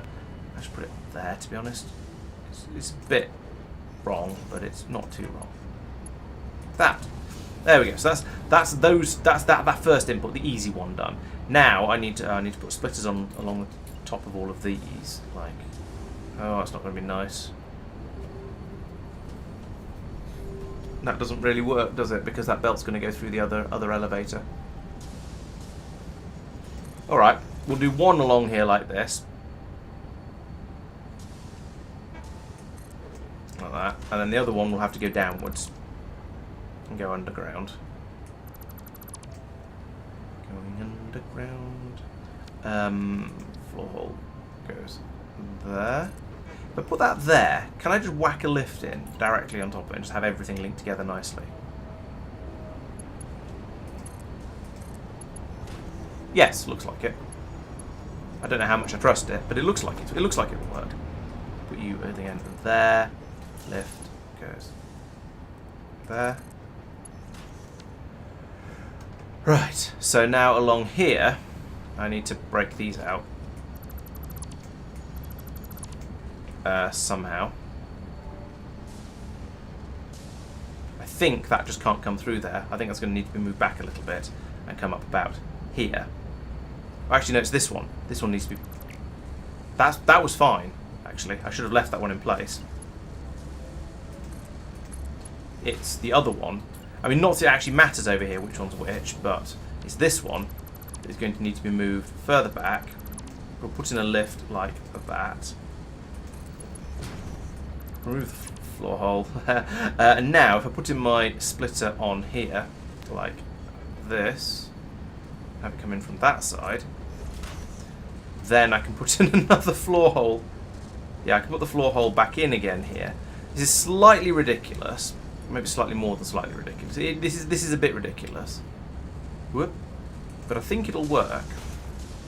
It feels slightly silly to have an elevator, have the lift in, goes from there to here. But never mind, I think. And then that one's good. We just need to feed it over to all of the other ones over here. Oh, and I need the belt goes across the top of here as well, of course, like this.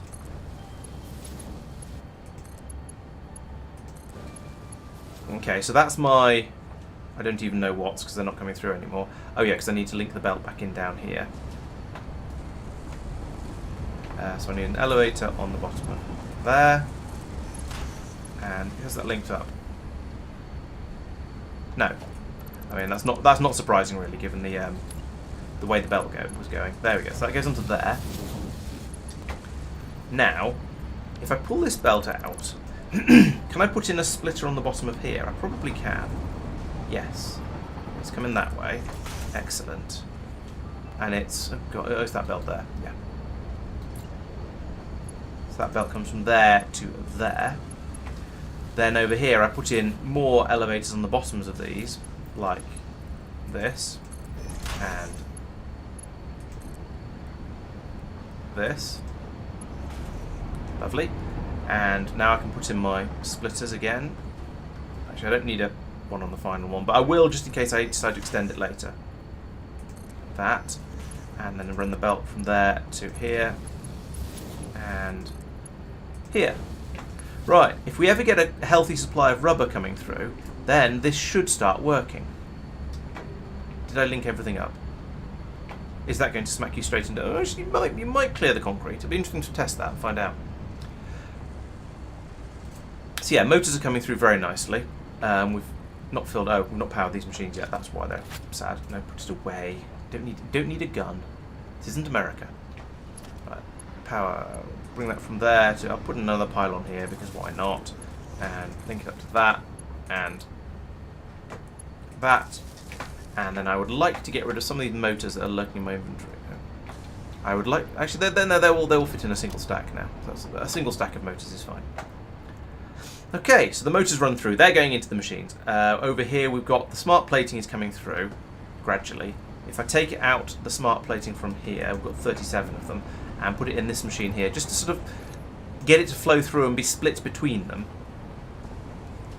My impression was this might be alright. So one of these machines makes, if it ever has any rotors, why are rotors still a problem? Ah!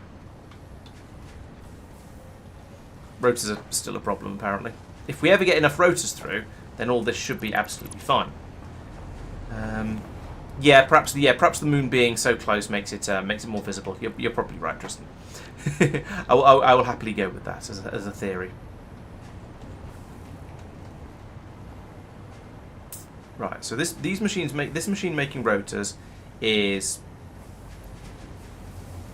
a bit short of sticks. What?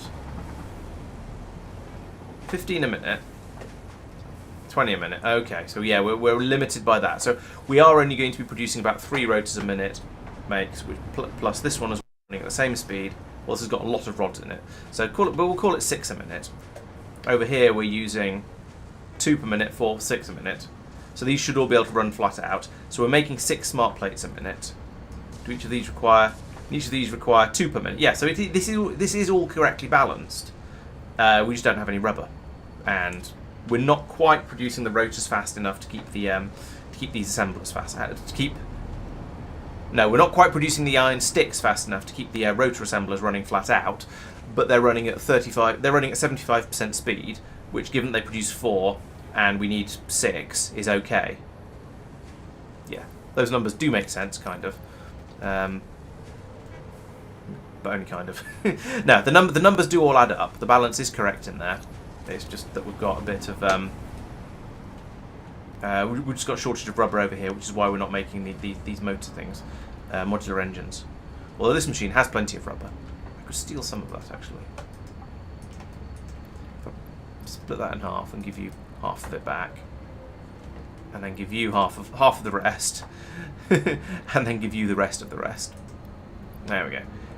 They should all now be able to run. Oh, well, it would help if I linked up all the output belts, actually, wouldn't it? Let's put in some more concrete along here just because I can.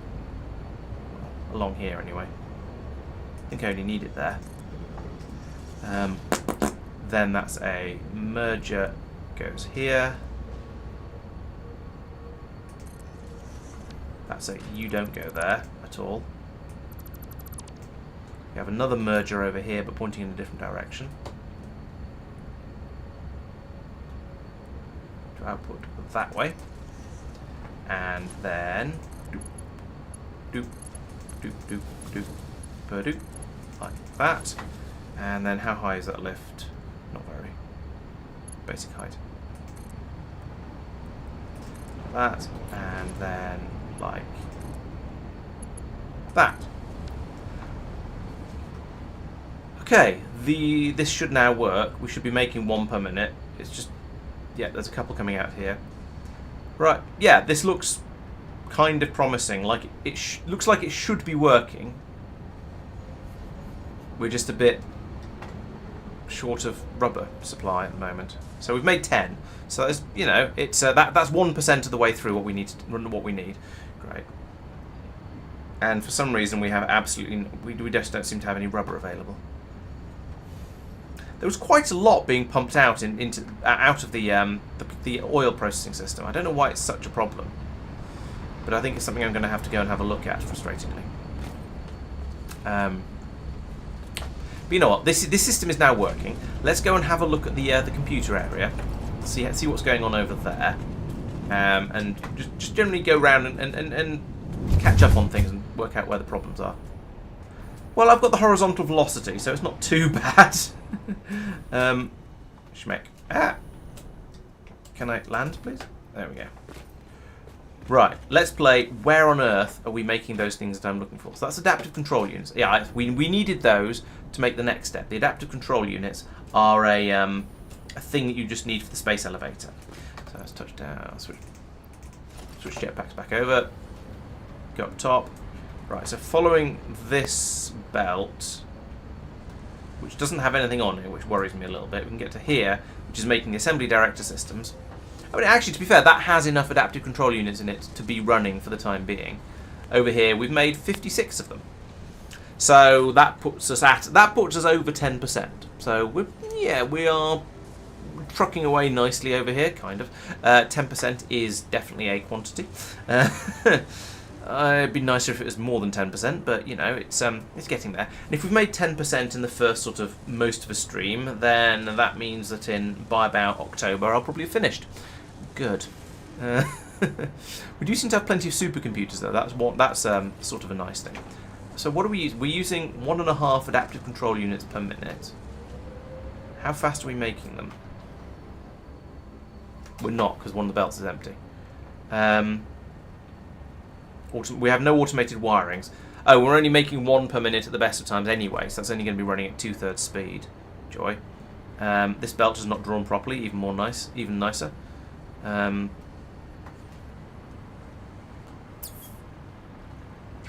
Why are these problematic? These are problematic because we don't have any stators. And we don't have any stators because we don't have any steel pipes. What? How could steel be a problem? I can over here. We don't have any steel pipe because we don't have any steel ingots. So apparently we have a steel crisis. I thought I sort of fixed that previously, but maybe not. Where does steel even come from around here? I assume it comes into a station. copper, iron. Can't read that one from here. Looks like gold. Plastic. Computer pickup. Is it this one? I just flew straight past it. Steel. Steel drop. Right. Why do you not have any steel? What is going on? I mean, there's a station for it. There should be a train that goes over to there and picks up steel, brings it over here. That's how these things are meant to work. I guess I'd better go over to the steel area and try and work out what on earth's happening over there. Well, there's a plastic train, but that's not the one I'm looking for.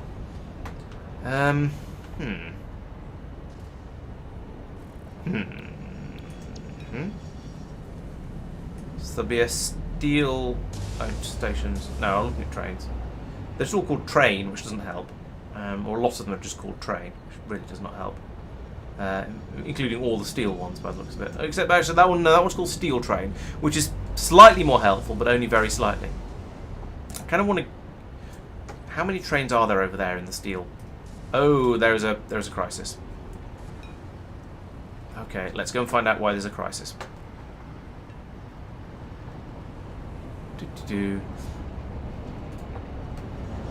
Oh, can I land on that train? Probably be a quicker way of getting around. Yes, I can. Well, I can, but it's going the wrong way. I'm kind of impressed with myself that I didn't just fall to my doom there. Although there's not that much doom available, given there's land down there, and I have a hover pack. You coming this way? You are. Let's find out if you're a steel train.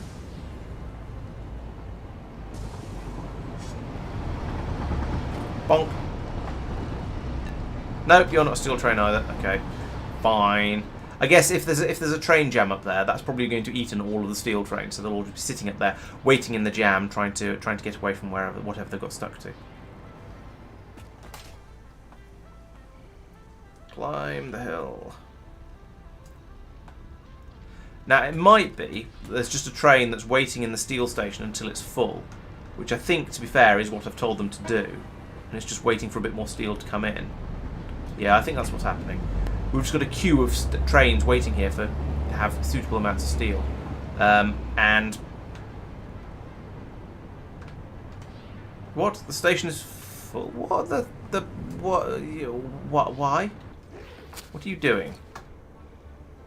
You're a steel pickup. You want to go to steel drop. So go to steel drop then. Why are you not going?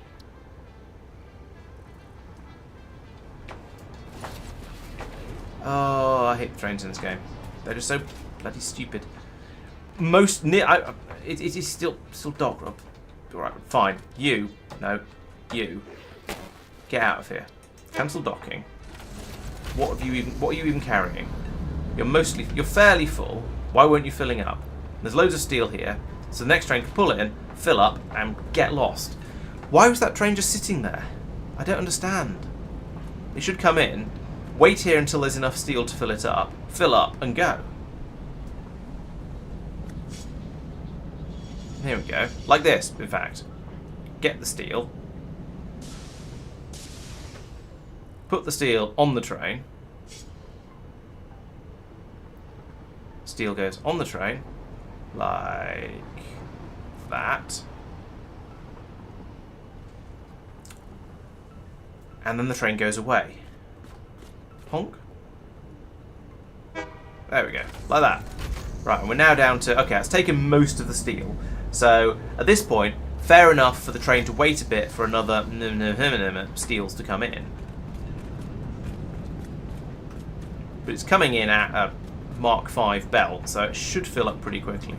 Maybe what I should do is have another feed in. Oh, actually, what I should do is... Yeah, have this fed into one of the big warehouses here, and then load with 2 belts going straight into here. That might help things a little bit. But for now, For now, we're limited by the rate the steel can come in up this belt. Now it's a tier 5 belt, so when I say we're limited, we are limited to 780 per minute, which is quite quick. But it's still going to take a little while to get enough to completely fill a train up. But it should get there fairly soon. And it certainly shouldn't stop and wait when there's enough when it's full and there's easily enough to fill a train up. That's just wrong. I do have a warehouse, a buffer warehouse down there, but yeah, maybe putting in one of the big buffers up here, one of these. Yeah, because I could put that there, and then I could feed straight out from both of those, and when we needed to load the station up, we'd have double the flow rate. I think that's worth doing. But I think we'll wait until we've cleared out this train as well before we do that, because I'd like to get the train system up and working again properly. It is, though, very annoying that I can't look in the station at this point, because the train is in the process of doing its docking thing. So I can't investigate the station to find out how much is in it. I can investigate the train to find out where it goes and give it a more sensible name, though. Okay, steel for nuclear.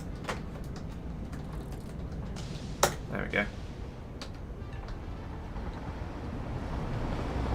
I would like to get out of the train, please. Thank you. Right, so the train is now being loaded because we've got enough. But another train's come in to pick up some more. So at this point, presumably, the station is more or less empty. And the other annoying thing is that loading the station stops while the train is being actively loaded as well. So we've got, which is why I put in the buffer warehouse down there. So in theory, we've got somewhere for it to go while we're waiting. Now it starts to fill up again.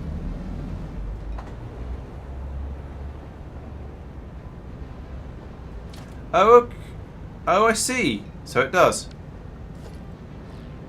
That's worth knowing. Thank you. I'll try and remember that one. So put that there, and then I put in. There. I'm loath to pick this up while it's sitting there. While there's a train in the station. Which train are you? Okay, you're steel for motors and for somewhere else. So, which is probably why you're just called Steel Train, I guess. Makes sort of sense. Right, let's rip this out quickly and try and swap this out as quickly as we reasonably can. So I want to pull that out. I want to put in an industrial storage there, and I want to put in some. No, I want to put in belts of the absolute maximum, which is is tier 5. I said I want to put in some belts through here like that. There we go. And same at the bottom. What? Why will you? What are you doing? No. Oh, okay. Oh, it's just being stupid. There we go. So that's that. And then on the back of here, could we please have some flight and coherence? There we go. Logistics. I want a conveyor floor hole there. I want a Mark 5 elevator there, and I want. I guess that's going to have to come up to here, and then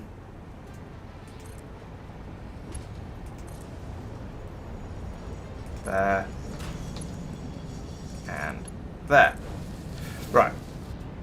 So this isn't going to help very much in the short term. We're still going to be getting a tier 5 belt worth of steel coming in here. I'm not even quite sure what we've got feeding in from over here, but it seems to be enough to keep this going. Yeah, still at 2,400 down there. Yeah, that's not. Yeah, the amount of steel in there is not going down. So we've still only got one tier 5 belt worth going into the station. However, when we finally manage to load this train, as the train is clearing off, we're still going to have a tier 5 belt coming up and going into this industrial storage container here, which means when the train then pulls in, we'll be able to fill the station up twice as quickly while we're waiting, because the whole system of not loading up the station while there's a train in it, or while there's a train thinking about pulling, while there's a train being actively loaded, is a little bit silly. 1,267. I don't even know how much goes into a train.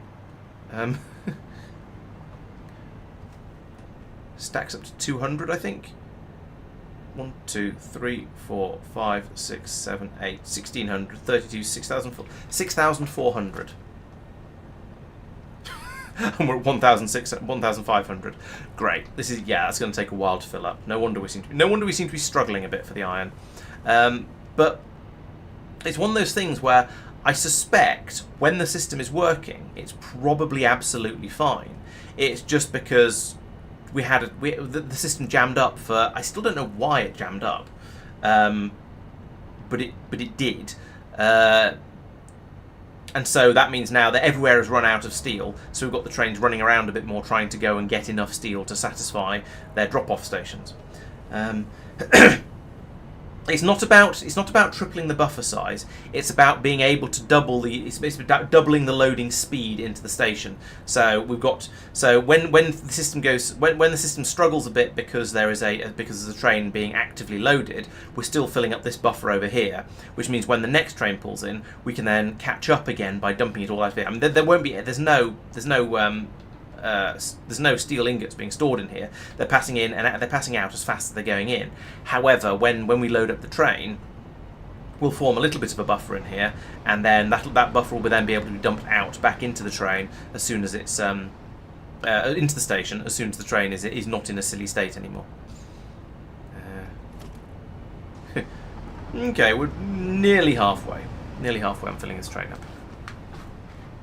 I don't know whether I want to sit here and watch it or whether I want to go away and do something else.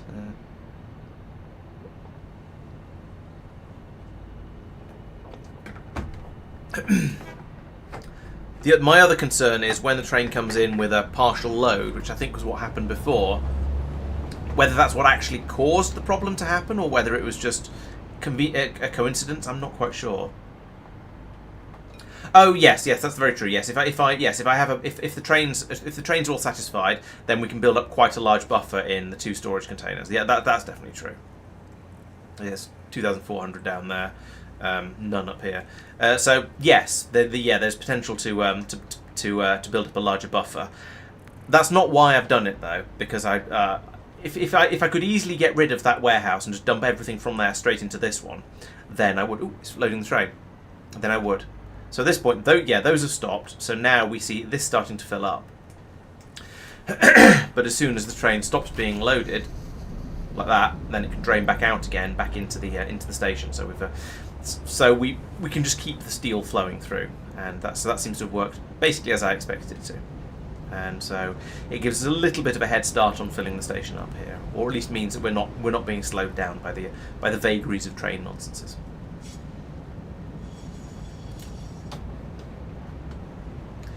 Yeah, so that warehouse down there is now it's superfluous. I could put in, I suppose I could put in another elevator, bringing it, or another lift from this belt, bringing it up and putting it straight into this storage thing up here, and gradually empty that one out and switch over. I don't know if it's worth it really. It'll allow me to remove one of the storage things. Yeah, let's do that because I don't actually need it to be there. So I want to have an elevator. I want to have. I want to put in an elevator that drops down from here, but I need to put in the belt to get to it. But I can't put a piece of belt in from here to here. I think I just need to fly to here and go. Yeah, actually, I would like to put in an elevator from down here, please. So we do 7 tier 5. No, not from there. From there to. Whoop, this is going to be pointing in a silly direction, but never mind. Oh no, 5. No. Try again. Mark 5. Yes, there we go. Put you from. I could try and line it up with the concrete. That would be slightly nicer. From there to there, probably close enough. There to there, and there to there. Right, so actually this is going to be quite nice in the short term because it means we'll be able to pull the 2,000 out that were in that warehouse out and double the loading speed of this container up here, which means doubling the doubling how quickly we can load the train, or halving the amount of time it's going to take. See, that's up to 2,300 at the moment, 2,370. So yeah, it's going to be a bit quicker. And eventually that'll empty and then I can remove it. So tidy. Just keep the place a little bit tidier. Even if this lift is a little bit of an abomination to Nuggan. But never mind, we can ignore that. Right. It is 2 lines of steel being merged. I think... What are you? You're that's a 4 and that's a 5. Yeah, possibly, actually. Yeah, that's not a bad idea. I could bring this belt this belt to that elevator over there, and this one straight into this one. Yeah, let's do that. Once this container is emptied, I'll do that and switch over, and that'll. Well, actually, that said, you'll notice that this one is now no longer a solid belt coming through. I'm not sure how solid this one will be when it has steady demand on the end of it. We've got quite a lot of steel coming through from there, but I suspect eventually it'll start to run a little bit more patchily than it is at the moment. I don't know really, to be honest. Yeah, this comes from a steel production system miles away over, way away over there, which is a bit ridiculous. But it's producing the steel not at a particularly fast rate. It's just there was a patch of iron ore over there, so I thought, well, we might as well start using that as well. This one is a bit quicker because we've got quite a good iron patch down here. I think I've upgraded to the Mark III drills down here, so that's going as fast as probably as fast as it ever will. There is 4 drills, I think. There's 2 up here. And then 2 or 3 up here, and another 3 further down. I don't remember exactly, but yeah, it's producing quite a lot of steel anyway. How are you getting on? 82 left. Okay. And we still have 2 trains in the queuing system over here. I'm pretty sure they are passing through. Yeah, it's gone down to 1600. But the problem is, as soon as a train goes, we have another one coming in again because there's a huge demand for steel just everywhere. We're now trying to fill up all the buffers again, and like in the Factorio, filling up buffers is definitely a full-time job. So get rid of that container and the belt for it as well. I'll leave the elevator in for now, just in case I do decide I want to separate these 2 off. But I suspect let's go over here and have a look at the production.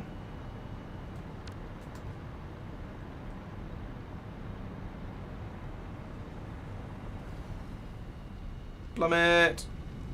Boost. This does actually seem to not be running anything like as fast as it potentially could. So you're... Yeah. I think we probably could bring another belt through from over here. Yeah.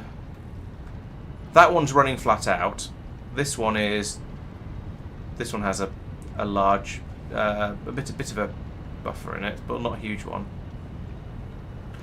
Yeah, there aren't huge buffers in along here. It's not as bad as it first seems, but I think maybe another belt from here would be a good idea. I don't know if I have the aluminium for that. This is only a Mark IV. I could pull this out, split it into 2. Could upgrade it all to a Mark V. 1, 2, 3, 4, 5, 6, 7, 8, 9, 10, 11. Okay. 1, 2, 3, 4, 5. So if I remove this belt here and then put in and then put it back in again, because I don't have enough aluminium to really to complete my thought there, essentially. Yeah, my thought was, what if I put a second belt running along parallel to it, but I don't think it's worth it. What might be worth it would be to upgrade it to Mark V. Oh, actually, some of it is Mark V. And it is pretty full.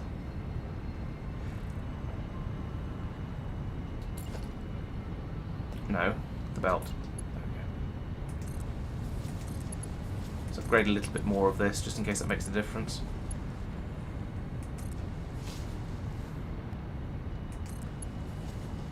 Oh, I've run out. That's fine.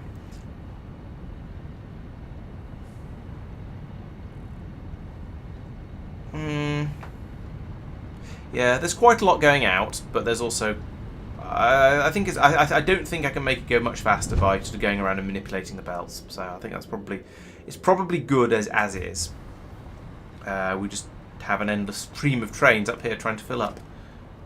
I think another one must have gone, because we're down to 1500 again over here. So the trains are going through at a reasonably healthy rate. We've got rid of the warning labels over here saying a train has been waiting for too long. So I'm kind of cautiously optimistic that things are basically all right with this system now. There's probably a bit of buffer filling going on, but we're essentially okay. Maybe, probably, says in a very questioning tone of voice. Let's head back over to the computer area, see how things are getting on over there, and decide from there. Oh, no, stop that.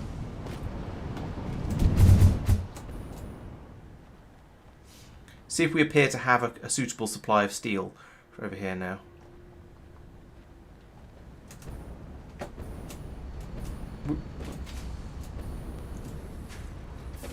So it was. Oh, lag.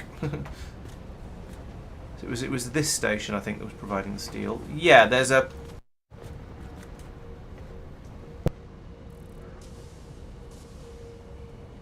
There is a nice full belt of steel coming out there now, and it's not running solidly, so that makes it look like things are probably okay there. We have occasional computers going out down to that station, which is slightly comical, but sure. We've got a pretty pattern drawn on the top of the station. Not sure what caused that, because none of the other ones seem to have it. Oh, actually, no, take it back. That one does have it. It's just this one that's bland. Thank you, Regular. Yes, I actually noticed in time that before exploding. Yeah, that belt. Yeah, all the belts seem to be moving in the sort of the slightly slow, jerky way that. Well, the iron one is going pretty quickly, but they're all running. None of them are running absolutely constantly, which means we have sufficient of everything in the base in this factory, I think. Plastic one's going pretty. He's probably the closest, but yeah. So it seems things are now working a little better. So does that mean I've got a few more of the whatever they were called over here? Let's have a look. Those supercomputers. That was not what I was looking for. It was this box. We got up to 60. I have a feeling we were on about 60 before, so that's kind of disappointing. Maybe we were on 50 before. I don't know. We are. I mean, they are being made, so you know I can't get too upset. Granted, the adaptive control units are still the bottleneck, but as I said, I know that they are being made at 1 per minute, and we are trying to use them at 1.5 per minute. C'est la vie, basically. Not a lot I can do about that. Well, I'm going to say not a lot I can do about that. I could build another machine to make them, but I suspect that would be a mission. What's going on here? Why is this belt drawn badly? Oh, we're short of encased industrial. Oh, that'll be the steel again. It's probably still playing catch up. Let's change jetpack. There we go. Yeah, so they're coming in at the rate we would presumably expect them to. Actually, the steel ingots are still coming in a bit slowly. You're making 15. You're full. You're making 15 a minute, and you're using 24 a minute. Okay, fine. That's why. So we're making it about 2/3 speed. We're making about four encased industrial beams per minute, and we're trying to use 10 per minute. Okay, this seems like an obvious place to do a little bit of expansion to me. Now the question is, do we make more steel beams and keep this assembler absolutely satisfied, or do we just copy this and go, well, we'll have another one that's working at 2/3 speed, or we'll have another 2 working at 2/3 speed? I think the correct answer is leave this one alone, but have 2 more assemblers, which I can't afford. So we'll put in an order for 2 more assemblers and 2 more constructors, 3 more constructors, and then I can have two assemblers on the back here, and then a row of three constructors, and feed the iron beams steel beams from 2 of those into the one assembly machine. 3 of them into the 2 assembly machines. That seems like a good way of going with this. But I need some more stuff in order to do that. Specifically, actually, the only thing I need is rotors. Are we making rotors here? Probably not. Rotors don't feel like a very computer thing to me. Alright, let's nip back over to the other place and get some more rotors. No, fly into the hole. There we go. Shoop. And whoosh.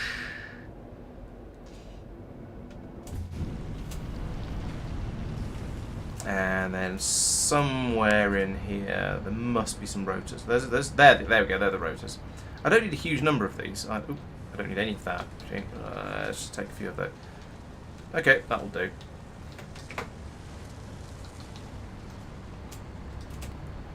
Steel pipe recipe. Oh, for the what am I making? I could make out of steel pipes. What am I even doing?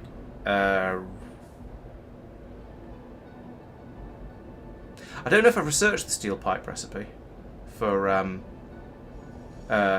reinforced concrete. What's names? go and have a look. Going up. Too far. Going down.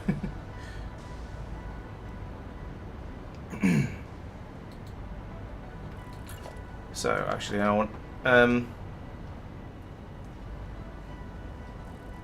No, this is the wrong place. Where was I doing all of this stuff? Must be the next floor down. My factory's getting too big. Yeah, here we go. Right, this is what we want. Right, so okay, let's drop in another one of these. Have a quick look at what it can do. Open the machine. There we go. No, I don't have an alternative recipe for it. So no, we won't be doing that. All right, so I'm going to need to put in. I'm going to need to have. I'm going to need to make the merge and then split the thingies. So I'm going to need to put in. Need to have a bit more space left available than than if I just copied it. Than if I just put the machines next to that one. So we'll put in a third one here like this. So this is going to make in a sufficiency of the steel beams. So I need to merge all of these together. Like that. And then split them like that. Is that the right way around? Yes, it is.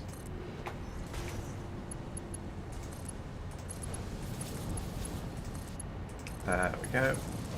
And then we'll have two assemblers on the outside of here, like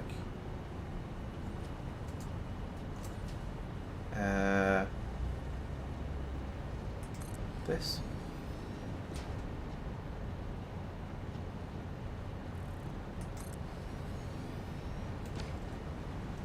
And then belt. What do you mean can't can't afford? What a ridiculous suggestion. And then over here, well, let's pull out that belt and that belt, and then we'll put in a splitter over here. Bring stuff in from that way.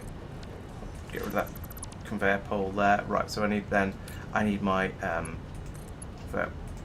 concrete to come in like that, and then can I squeeze in a belt coming out here? I mean, technically, but it's clipping as it's a bit clippy, but oh well. Right,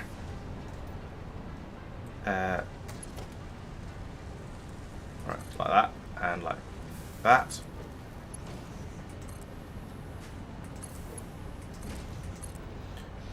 And then on these we put splitters.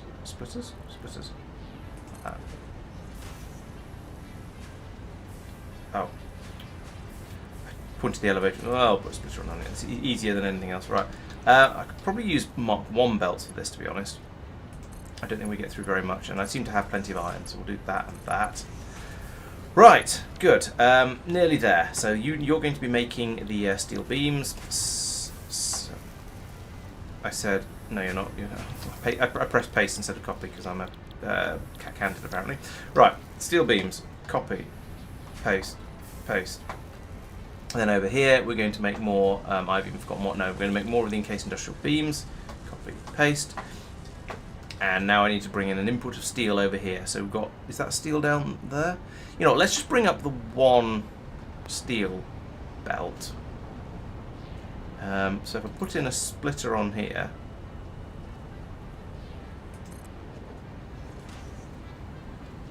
then I think I can put it. Let's fill in the foundation gap along here. I say fill in the gap. There's not actually a gap there, because then I can put in another splitter there, and there, and there. That's nice and easy.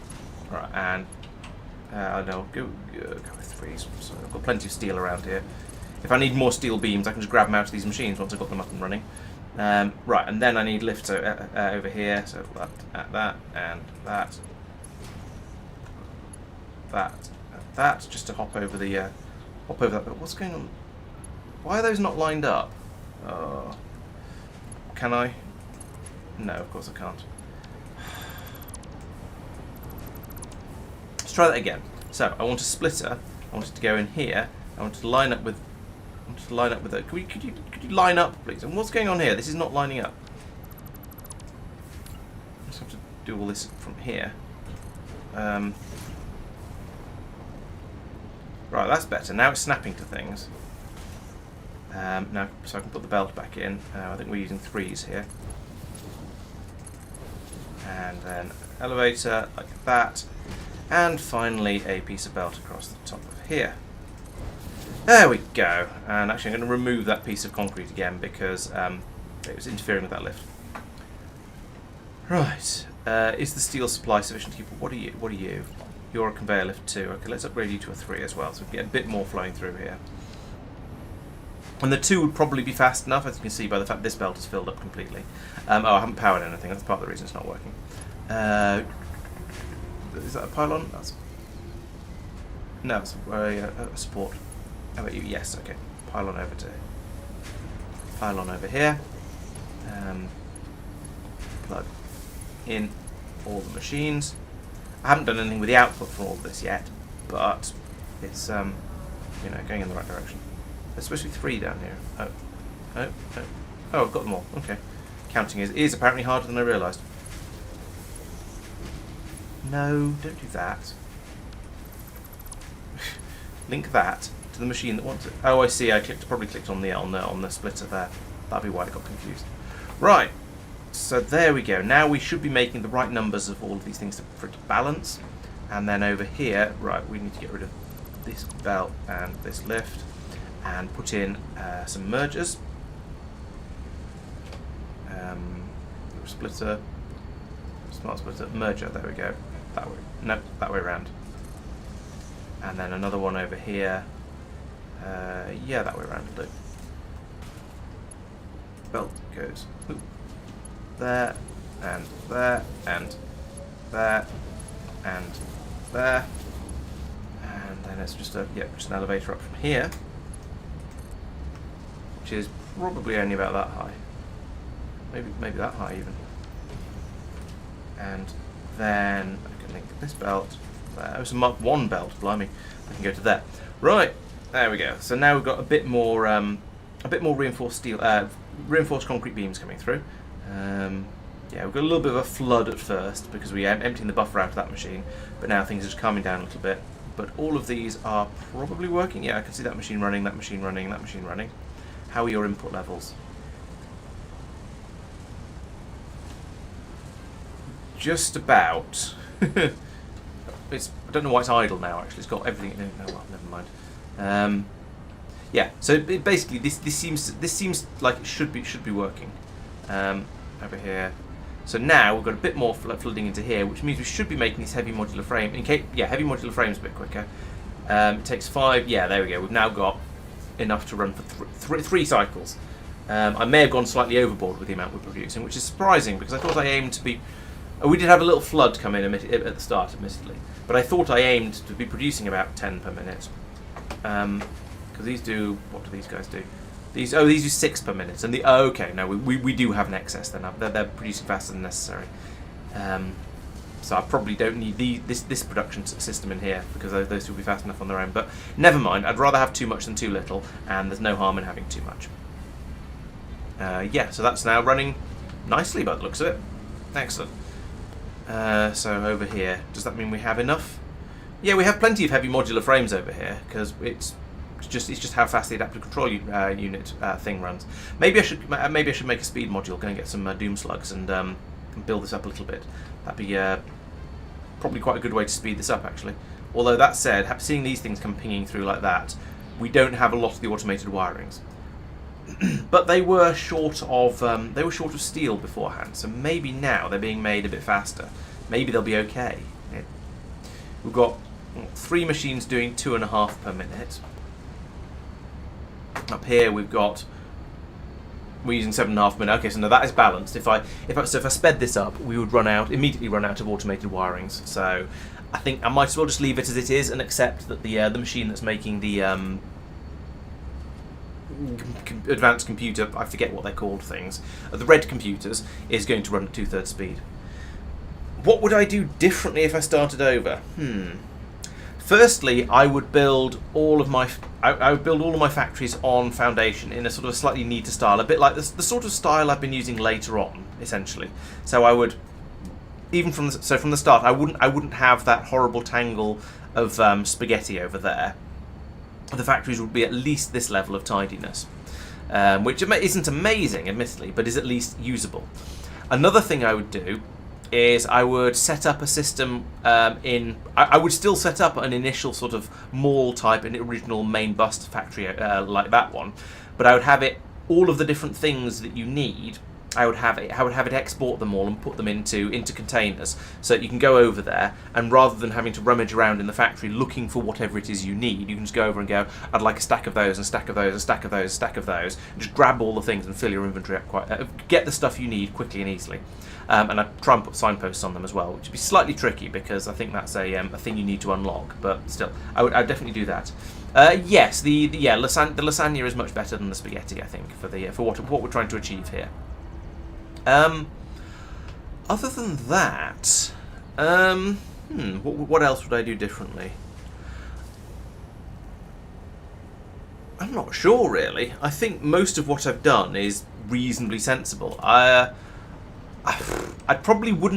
wouldn't use the tractors in the way I did. I'd probably just use long belts until I was ready to start putting trains in.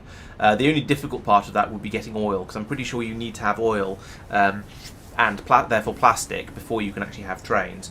Maybe I'd hand cart a bit of that over. Because, to be honest, the tractors were a bit ridiculous. They're a nonsense. They don't work very well. They get lost. They're a pain to program, and they're just not very good. Trains are significantly better, although laying railway is a little bit annoying, as you've seen. Oh, that's a good idea, right? Yeah, regular. Yes, putting a piece of belt section on the output, on the box output, so you can see what's in it. Yeah, I like that plan. Much easier than, or much better in the early game than trying to wait until you've unlocked, until you've managed to unlock signs. Yeah, I like that idea. Otherwise, yeah, I think. Well, actually, if I was going to play it again, then I'd probably I'd find some mods for it. So I'd find one that allows you to do much bigger blueprints, for example. I'd find ones that give you a more useful map. I'd do a bit of research and find out what sort of mods people recommend using with Satisfactory to make it a bit more, well, satisfactory. Because there are a number of things that I think could potentially be better, and I've been told that there are mods that do make them better. So that would be something definitely worth looking into. I might try and make my train system a bit neater and a bit better as well. I think my train system is basically okay. I've just carried over my experience from Factorio, because the train system works in essentially the same way. It's just more annoying to put together. But the rules of how the trains work, how the signals work, are all exactly the same. So I think my train system is perfectly functional.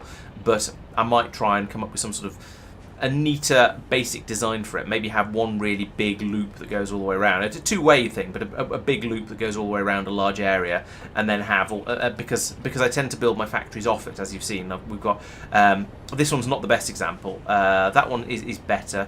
That one over there is probably the best example, where I've got loads and loads of stations coming off the off a train system. I might try and think up a more compact way to pack stations in as well. This one isn't too bad with the 2 rows of them, but the system I've used over there, you end up with a very, very large area just completely dedicated to stations, because they're quite big.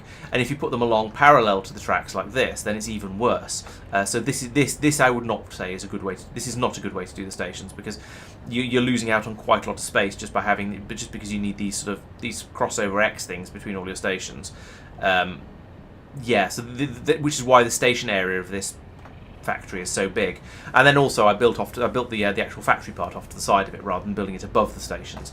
Since then I've learned my lesson. I've gone a little bit more 3D, so all my other factories, all my newer factories, are all a bit more, they're all on top of their stations, which I think makes a lot of sense. I'm quite pleased with the vertical bus system I've come up with. This one was not the best implementation of it. Each time I've rebuilt it, it's been a bit better. So that one is better than this one. There's a good one. That one's a bit funny, but the one over there is pretty good. It's nice and neat and with a good sort of expandable design, I think is the best way to put it. So yeah, I think a lot of the things I've learned I've been able to implement as I've carried on playing. But there are still probably, if I started over, I'd probably do a number of things a little bit differently.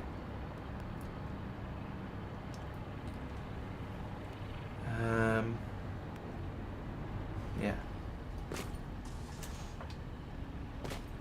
Okay, so what am I doing now? Well, it's 11:15, so I think the next thing to do is probably wander around, load up my inventory with all the things for Phase 4 objective, and hand them in. How much inventory space have I got? A decent amount. That'll be fine. Yeah, I think you're right, Celan. And the other part of it, I think, was there's an element of remembering that remembering to use scaffolding or something. Yeah, that's the right one.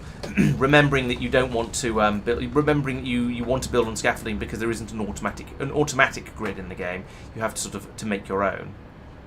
So that was a little bit of a difference.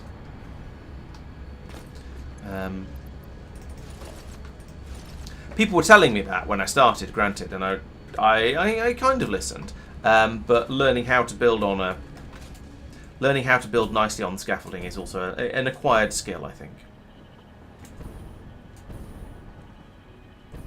Also, my scaffolding is not aligned to the world grid due to the same. Oh, for what? Oh, okay. I didn't die. I just hurt myself. That's all right then. Yeah. Apparently, you can't stand on the top of the space elevator, on the sides of the space elevator. It's very, very slippery.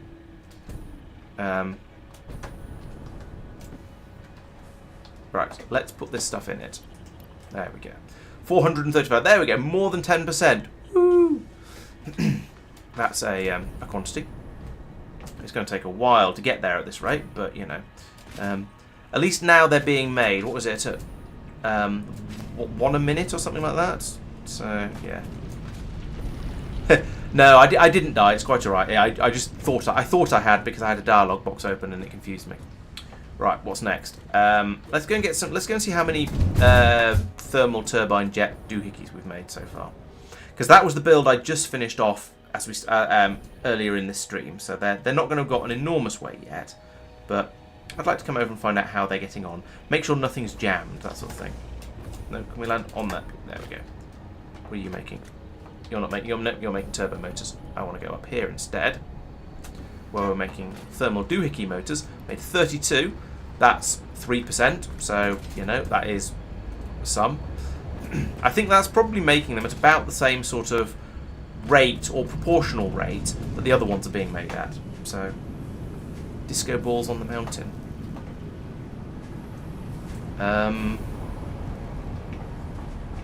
They're berries that I could go up and grab for health purposes. I should probably do that, even though I just hurt myself.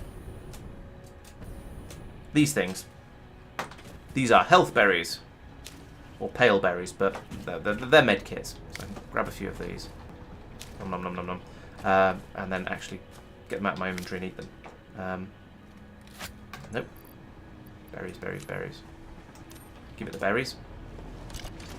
Nom nom nom nom nom nom nom. Oh, I think I know the sort of things you mean, although I don't know where you saw them. Oh, up there. They are part of the generic flora and fauna of this planet. However, I think those really big ones like that you can't cut down with your chainsaw. So they are essentially just obstacles. They are things that will get in your way and annoy you, but they're there to sort of provide flavour to the world.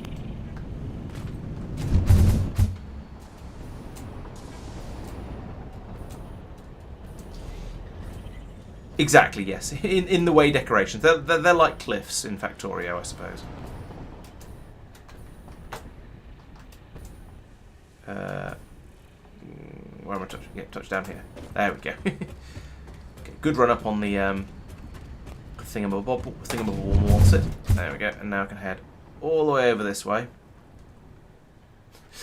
I'm quite impressed at how well you can change direction in the air. I guess you sort of just turn yourself, you sculpt your body into an airfoil shape and just catch the air and loop yourself around without losing too much speed. Tree? Yeah, there are a few trees that I've not been able to get rid of quite as well as I'd like to. Right, you have 12. Yay! That's more than 0. But not enough. Right, so the reason these are being made, the reason these are actually just straight up not being made, is because I've diverted the full production of electromagnetic control rods off to go to making nuclear fuel. Or go into the box and then go off to make nuclear fuel. However, they are being made faster than they're being used. How much faster is the question? So they're being made at 6 per minute. Oh, the Christmas tree. Yes, the Christmas tree hangs around. Yeah, that's rather nice.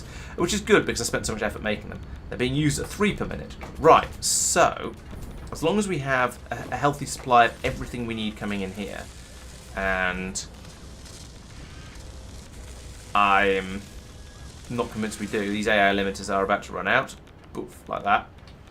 Okay, so I need to increase the supply of AI limit. In fact, what I need to do really is get a healthy supply of all of the inputs. What I need to do is put in another one of these machines that makes the rods specifically for this build and doesn't pull from the supply that is also going to be going over to the nuclear fuel over there. So I also feel like I should probably boost the AI limiter production over here. Actually, it's got plenty of input. No, it hasn't. Oh, this is the quick wire shortage that I was talking about earlier. So what I should really do is stop getting irradiated. What I should really do is put in a second constructor around here somewhere, making more quick wire. Maybe it could go in up here. It's all a bit cramped around here. I'm not very happy with my build around here. Yeah, I guess I could put a machine sideways on that makes a quick wire, drops it down here, pass it down. We can merge it in onto this belt down here, feed it in so it goes in there twice as quickly. Because we are using 100 per minute and we are making 60 per minute, and those numbers are not those numbers are not sufficient, as you can tell. So yeah, a bit of an improvement there with that would help quite a lot. I wonder if I've got the stuff to make another constructor. No, it's an assembler. I don't want an assembler. I want a constructor, a basic one.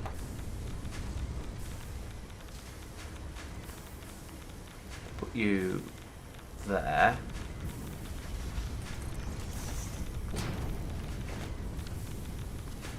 And it's too close to that one for me to fit in a belt going out from it.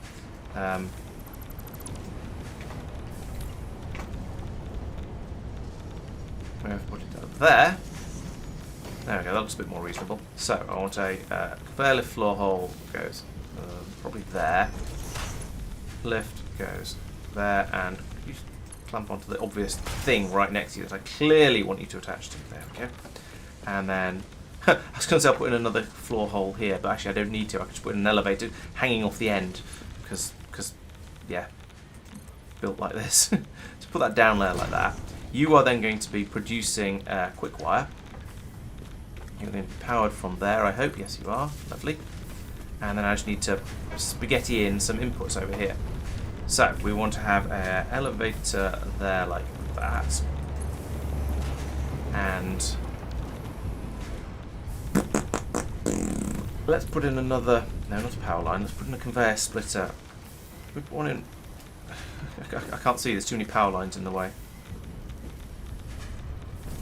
Could we not?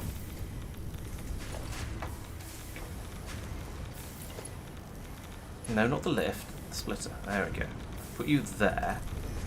I'll have a lift on the outside of that. We'll have a different tier of lift on the outside of that. Where's this going to?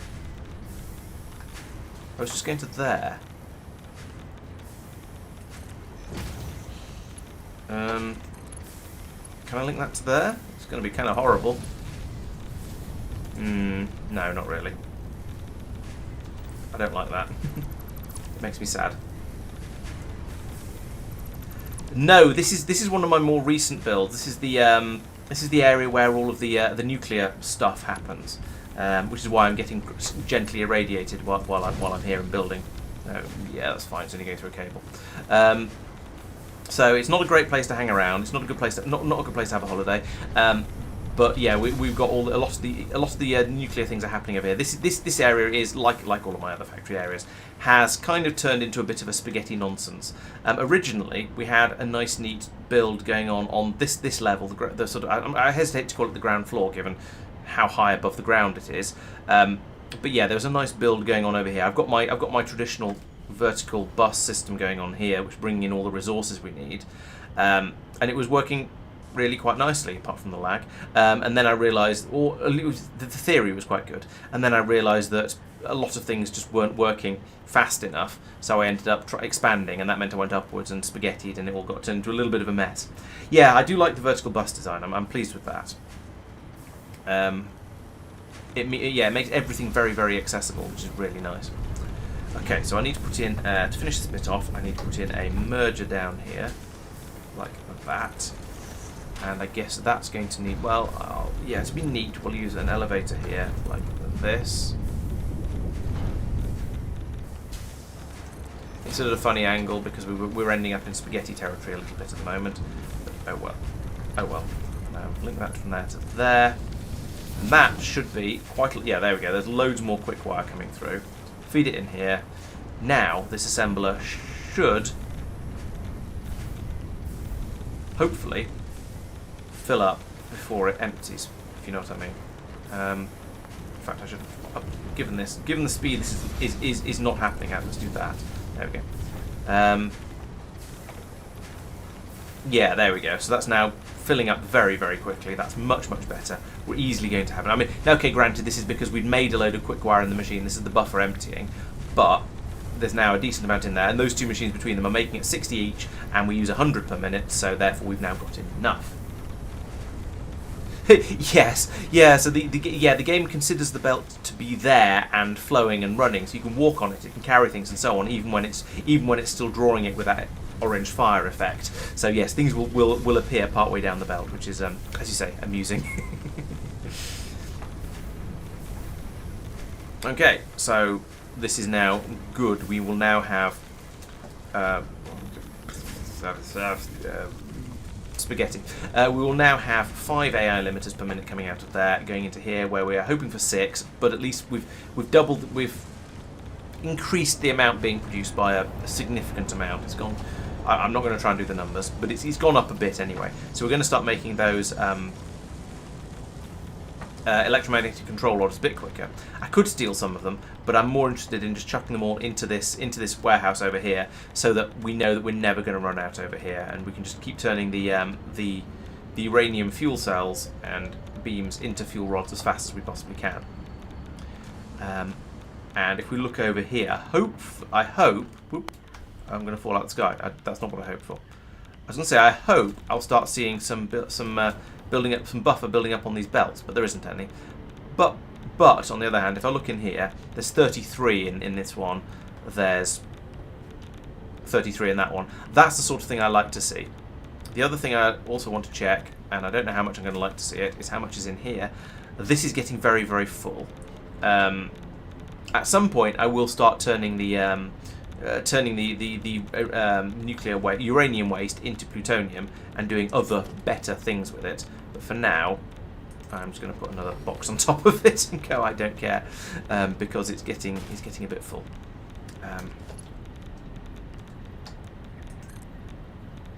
No, just clip onto there, as is kind of obvious. Yeah, and those barrels appearing in midair is entertaining as well. So I am getting irradiated really quite hard over here, so I'm going to move away and go back up this vacuum tube. So yeah, I've now doubled almost doubled the amount of nuclear waste storage space I have available. Maybe next time, well, probably not next time, but once I've got a lot of the systems up and running and building all the things that I'm going to need for the phase 4, then that will be a good time, I think, when it'd be interesting to come over and start playing around with disposing of all of the uranium waste and turning it into plutonium, and then seeing what I can do with that. So that'll be not next time, probably not even the time. Maybe the stream after. We'll see. We'll see how that goes. Yes, here it is, all loaders. Yes. yeah, you run a belt straight into the. But on the flip side, that means you can't do the Factorio thing of having a belt going past a load of machines and having inserters grabbing off them. Instead, the thing you do in this game is you have a belt running along like this. It goes to a splitter, and the splitter then goes into the machine and then on to the next one. Where well, like that. That's a kind of an ugly example. Let's see if we can find a prettier one. Yeah, so you have your bus running along here like this. You have a splitter that feeds the machine, then you have another splitter that feeds the next machine, another splitter that feeds the next machine, and so on. And that works really quite nicely. Right, so as I was saying, over here we are I'm making the EM control rods, which means stators and AI limiters. I need to make another set of machinery to make that, and I'll probably put it in above this area, sort of along here, and then have those fed out, and I guess probably turn this belt system round here, and have them fed back along in the opposite direction, because this is where we're going to need we need to feed those in here in order to make the magnetic field generators. Everything else is here. We've got the versatile frameworks and the batteries. All of that's fine. But the EM control rods, I started making them. I started feeding them from this machine back out to these things.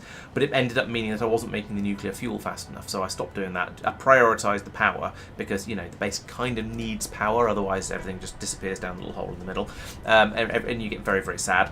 So that's definitely a priority.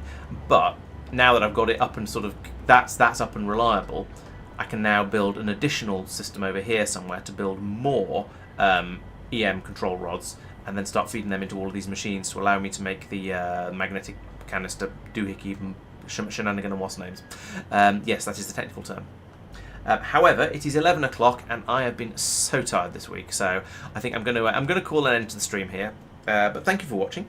There will be more stuff happening on the channel, of course. So at the weekend, I will be releasing the usual Factorio Space Exploration Crastorio 2 catch-up videos. I do want to make some more Satisfactory summary videos as well. As I was saying earlier in the stream, it might be a little bit tricky, but I'll try and find a way to find things to talk about, and maybe then there might be less of a sort of a stream summary and more of a sort of some of my thoughts on the game. So we'll see how that goes. But there's quite a lot of interesting stuff to talk about in the Factorio videos this week, because we made some significant progress on the end of game puzzle. So I need to script my thoughts together on that one, because there's quite a lot to say, and it'd be good to actually get it right based on our current understanding, which is not complete yet. We are still not there, but we've made some important progress. So I need to have a bit of a discussion with some of the other guys in the stream and talk about it. And yes, I shall indeed. All of the ones where I've been talking about the end game puzzle, there's been a warning of spoilers in such and such a chapter, and saying you might want to jump forward to chapter 3 or chapter 4 or chapter Holmium or whatever to make sure. Yeah, so I am trying to be careful with spoilers. The Factorio streams, of course, are fairly heavy on spoilers now, because we're just at that stage of late game play.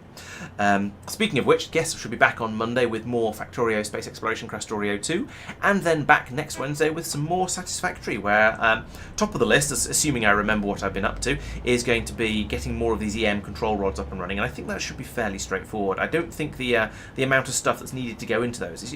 It's rotors and it's the AI limiters.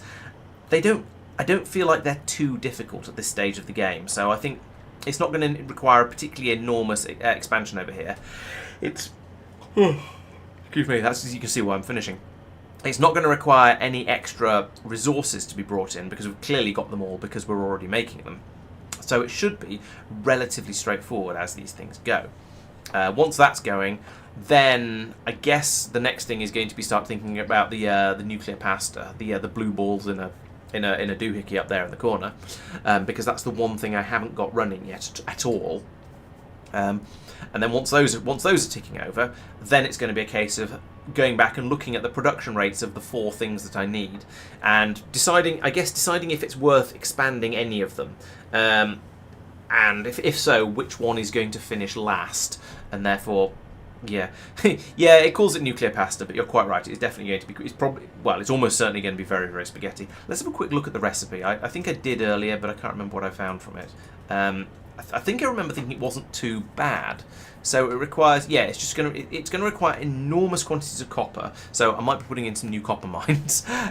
It's going to require the pressure conversion cubes, which are the fuse modular frames. So I might need to make more of them. I might need to improve the speed I'm making those at, which is probably going to be just double an entire factory setup over there, because I've got these being made at basically at a sensible rate, with everything sort of fairly balanced. So it's just going to be I was going to say it's going to be a copy-paste job, but there's no such thing in Satisfactory. It's going to be a rebuild the same thing all over again. And radio control units. I've got those being made in one of my sub-factories. I think it's that one. So that shouldn't be too difficult. I just need to get them away from there, or rather, actually no, I'll probably build them in that area. Build the nuclear pasta over there as well, and get there. Yeah, so I can get that up and running. I did grab a couple of things though, so we'll take them back and put them and feed them to the space elevator, and then we shall call it the end of the stream. So, and you can see just how gloriously close we're getting with all of the. I've got the wrong jetpack. How gloriously close I'm getting with to launch to satisfying the elevator for phase 4. Spoilers: it's not remotely close. Bonk. Can we touch down somewhere useful, please? Apparently not. It'll do.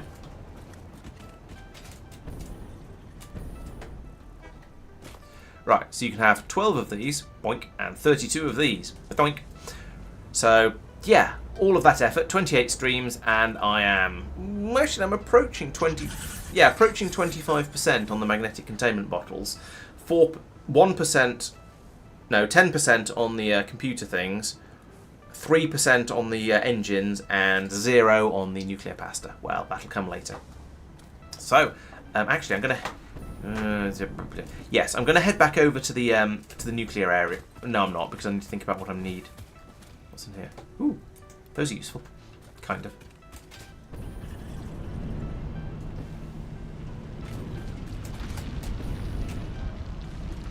Yeah, I should. So next week, could you remind me that I want to go over there and increase the rate I'm making the magnetic, the control rods at? I'll make sure I've got all the bits and pieces I need for that. And I can head over there, get that built up, build those up a bit faster so they can feed those 3 machines that are trying to make them into magnetic containment canisters, and then we'll have those running nicely, and then I can think about nuclear pasta. That's to say, is probably going to require me to go out and find some more copper mines, but I think there were some copper patches around, so that might not be too bad. That's iron, isn't it? Yes, that's iron ore. That's caterium. That's copper. It's only one patch though. I'd like to find several all close together so I can just put in one mining facility and harvest them all. Ooh, what's this? No, that's iron again. Huh. Okay, it might be a case of going off exploring and looking for more copper, or it might turn out I've got enough copper and it's not going to be too much of an issue. We'll find out next week. So, 6 months of Satisfactory streams. Yeah, that sounds. I could believe that. We're on. Yes, this is the 28th, I think. So yeah, more than 6 months by the sound of it. Yeah, maybe a bit of exploration. I don't know. Or just going around and pinging things. There's another patch of copper there. There's not a huge amount. Yeah, we'll have to see. And so, I think this is going to be the end of the stream now. I said I was going to end 10 minutes ago, and then I got distracted. So this will be the end. Thank you very much for watching. I hope you're all subscribed to the YouTube channel and following on Twitch, or vice versa. And we'll be back on the weekend for the catch-up videos, and I'll see you on Monday for the next stream. Oh no, actually no, Saturday for the next stream. I keep forgetting to mention that. Yes, we're having a Factorio Lazy Spoon stream, a supporter stream on Saturday. So yeah, come along for that and watch us trying to get both Lazy Bastard, produce the handcraft less than 111 things, and There Is No Spoon, which is finish the game in less than 8 hours. That'll be on Saturday afternoon. So keep an eye on the Discord or and everything else to see when that's going to happen. And I'll see you then. Thanks for watching. Bye bye. And yes, good night everyone. Good night, Regulus, Sphere and Sealan. I'll see you later.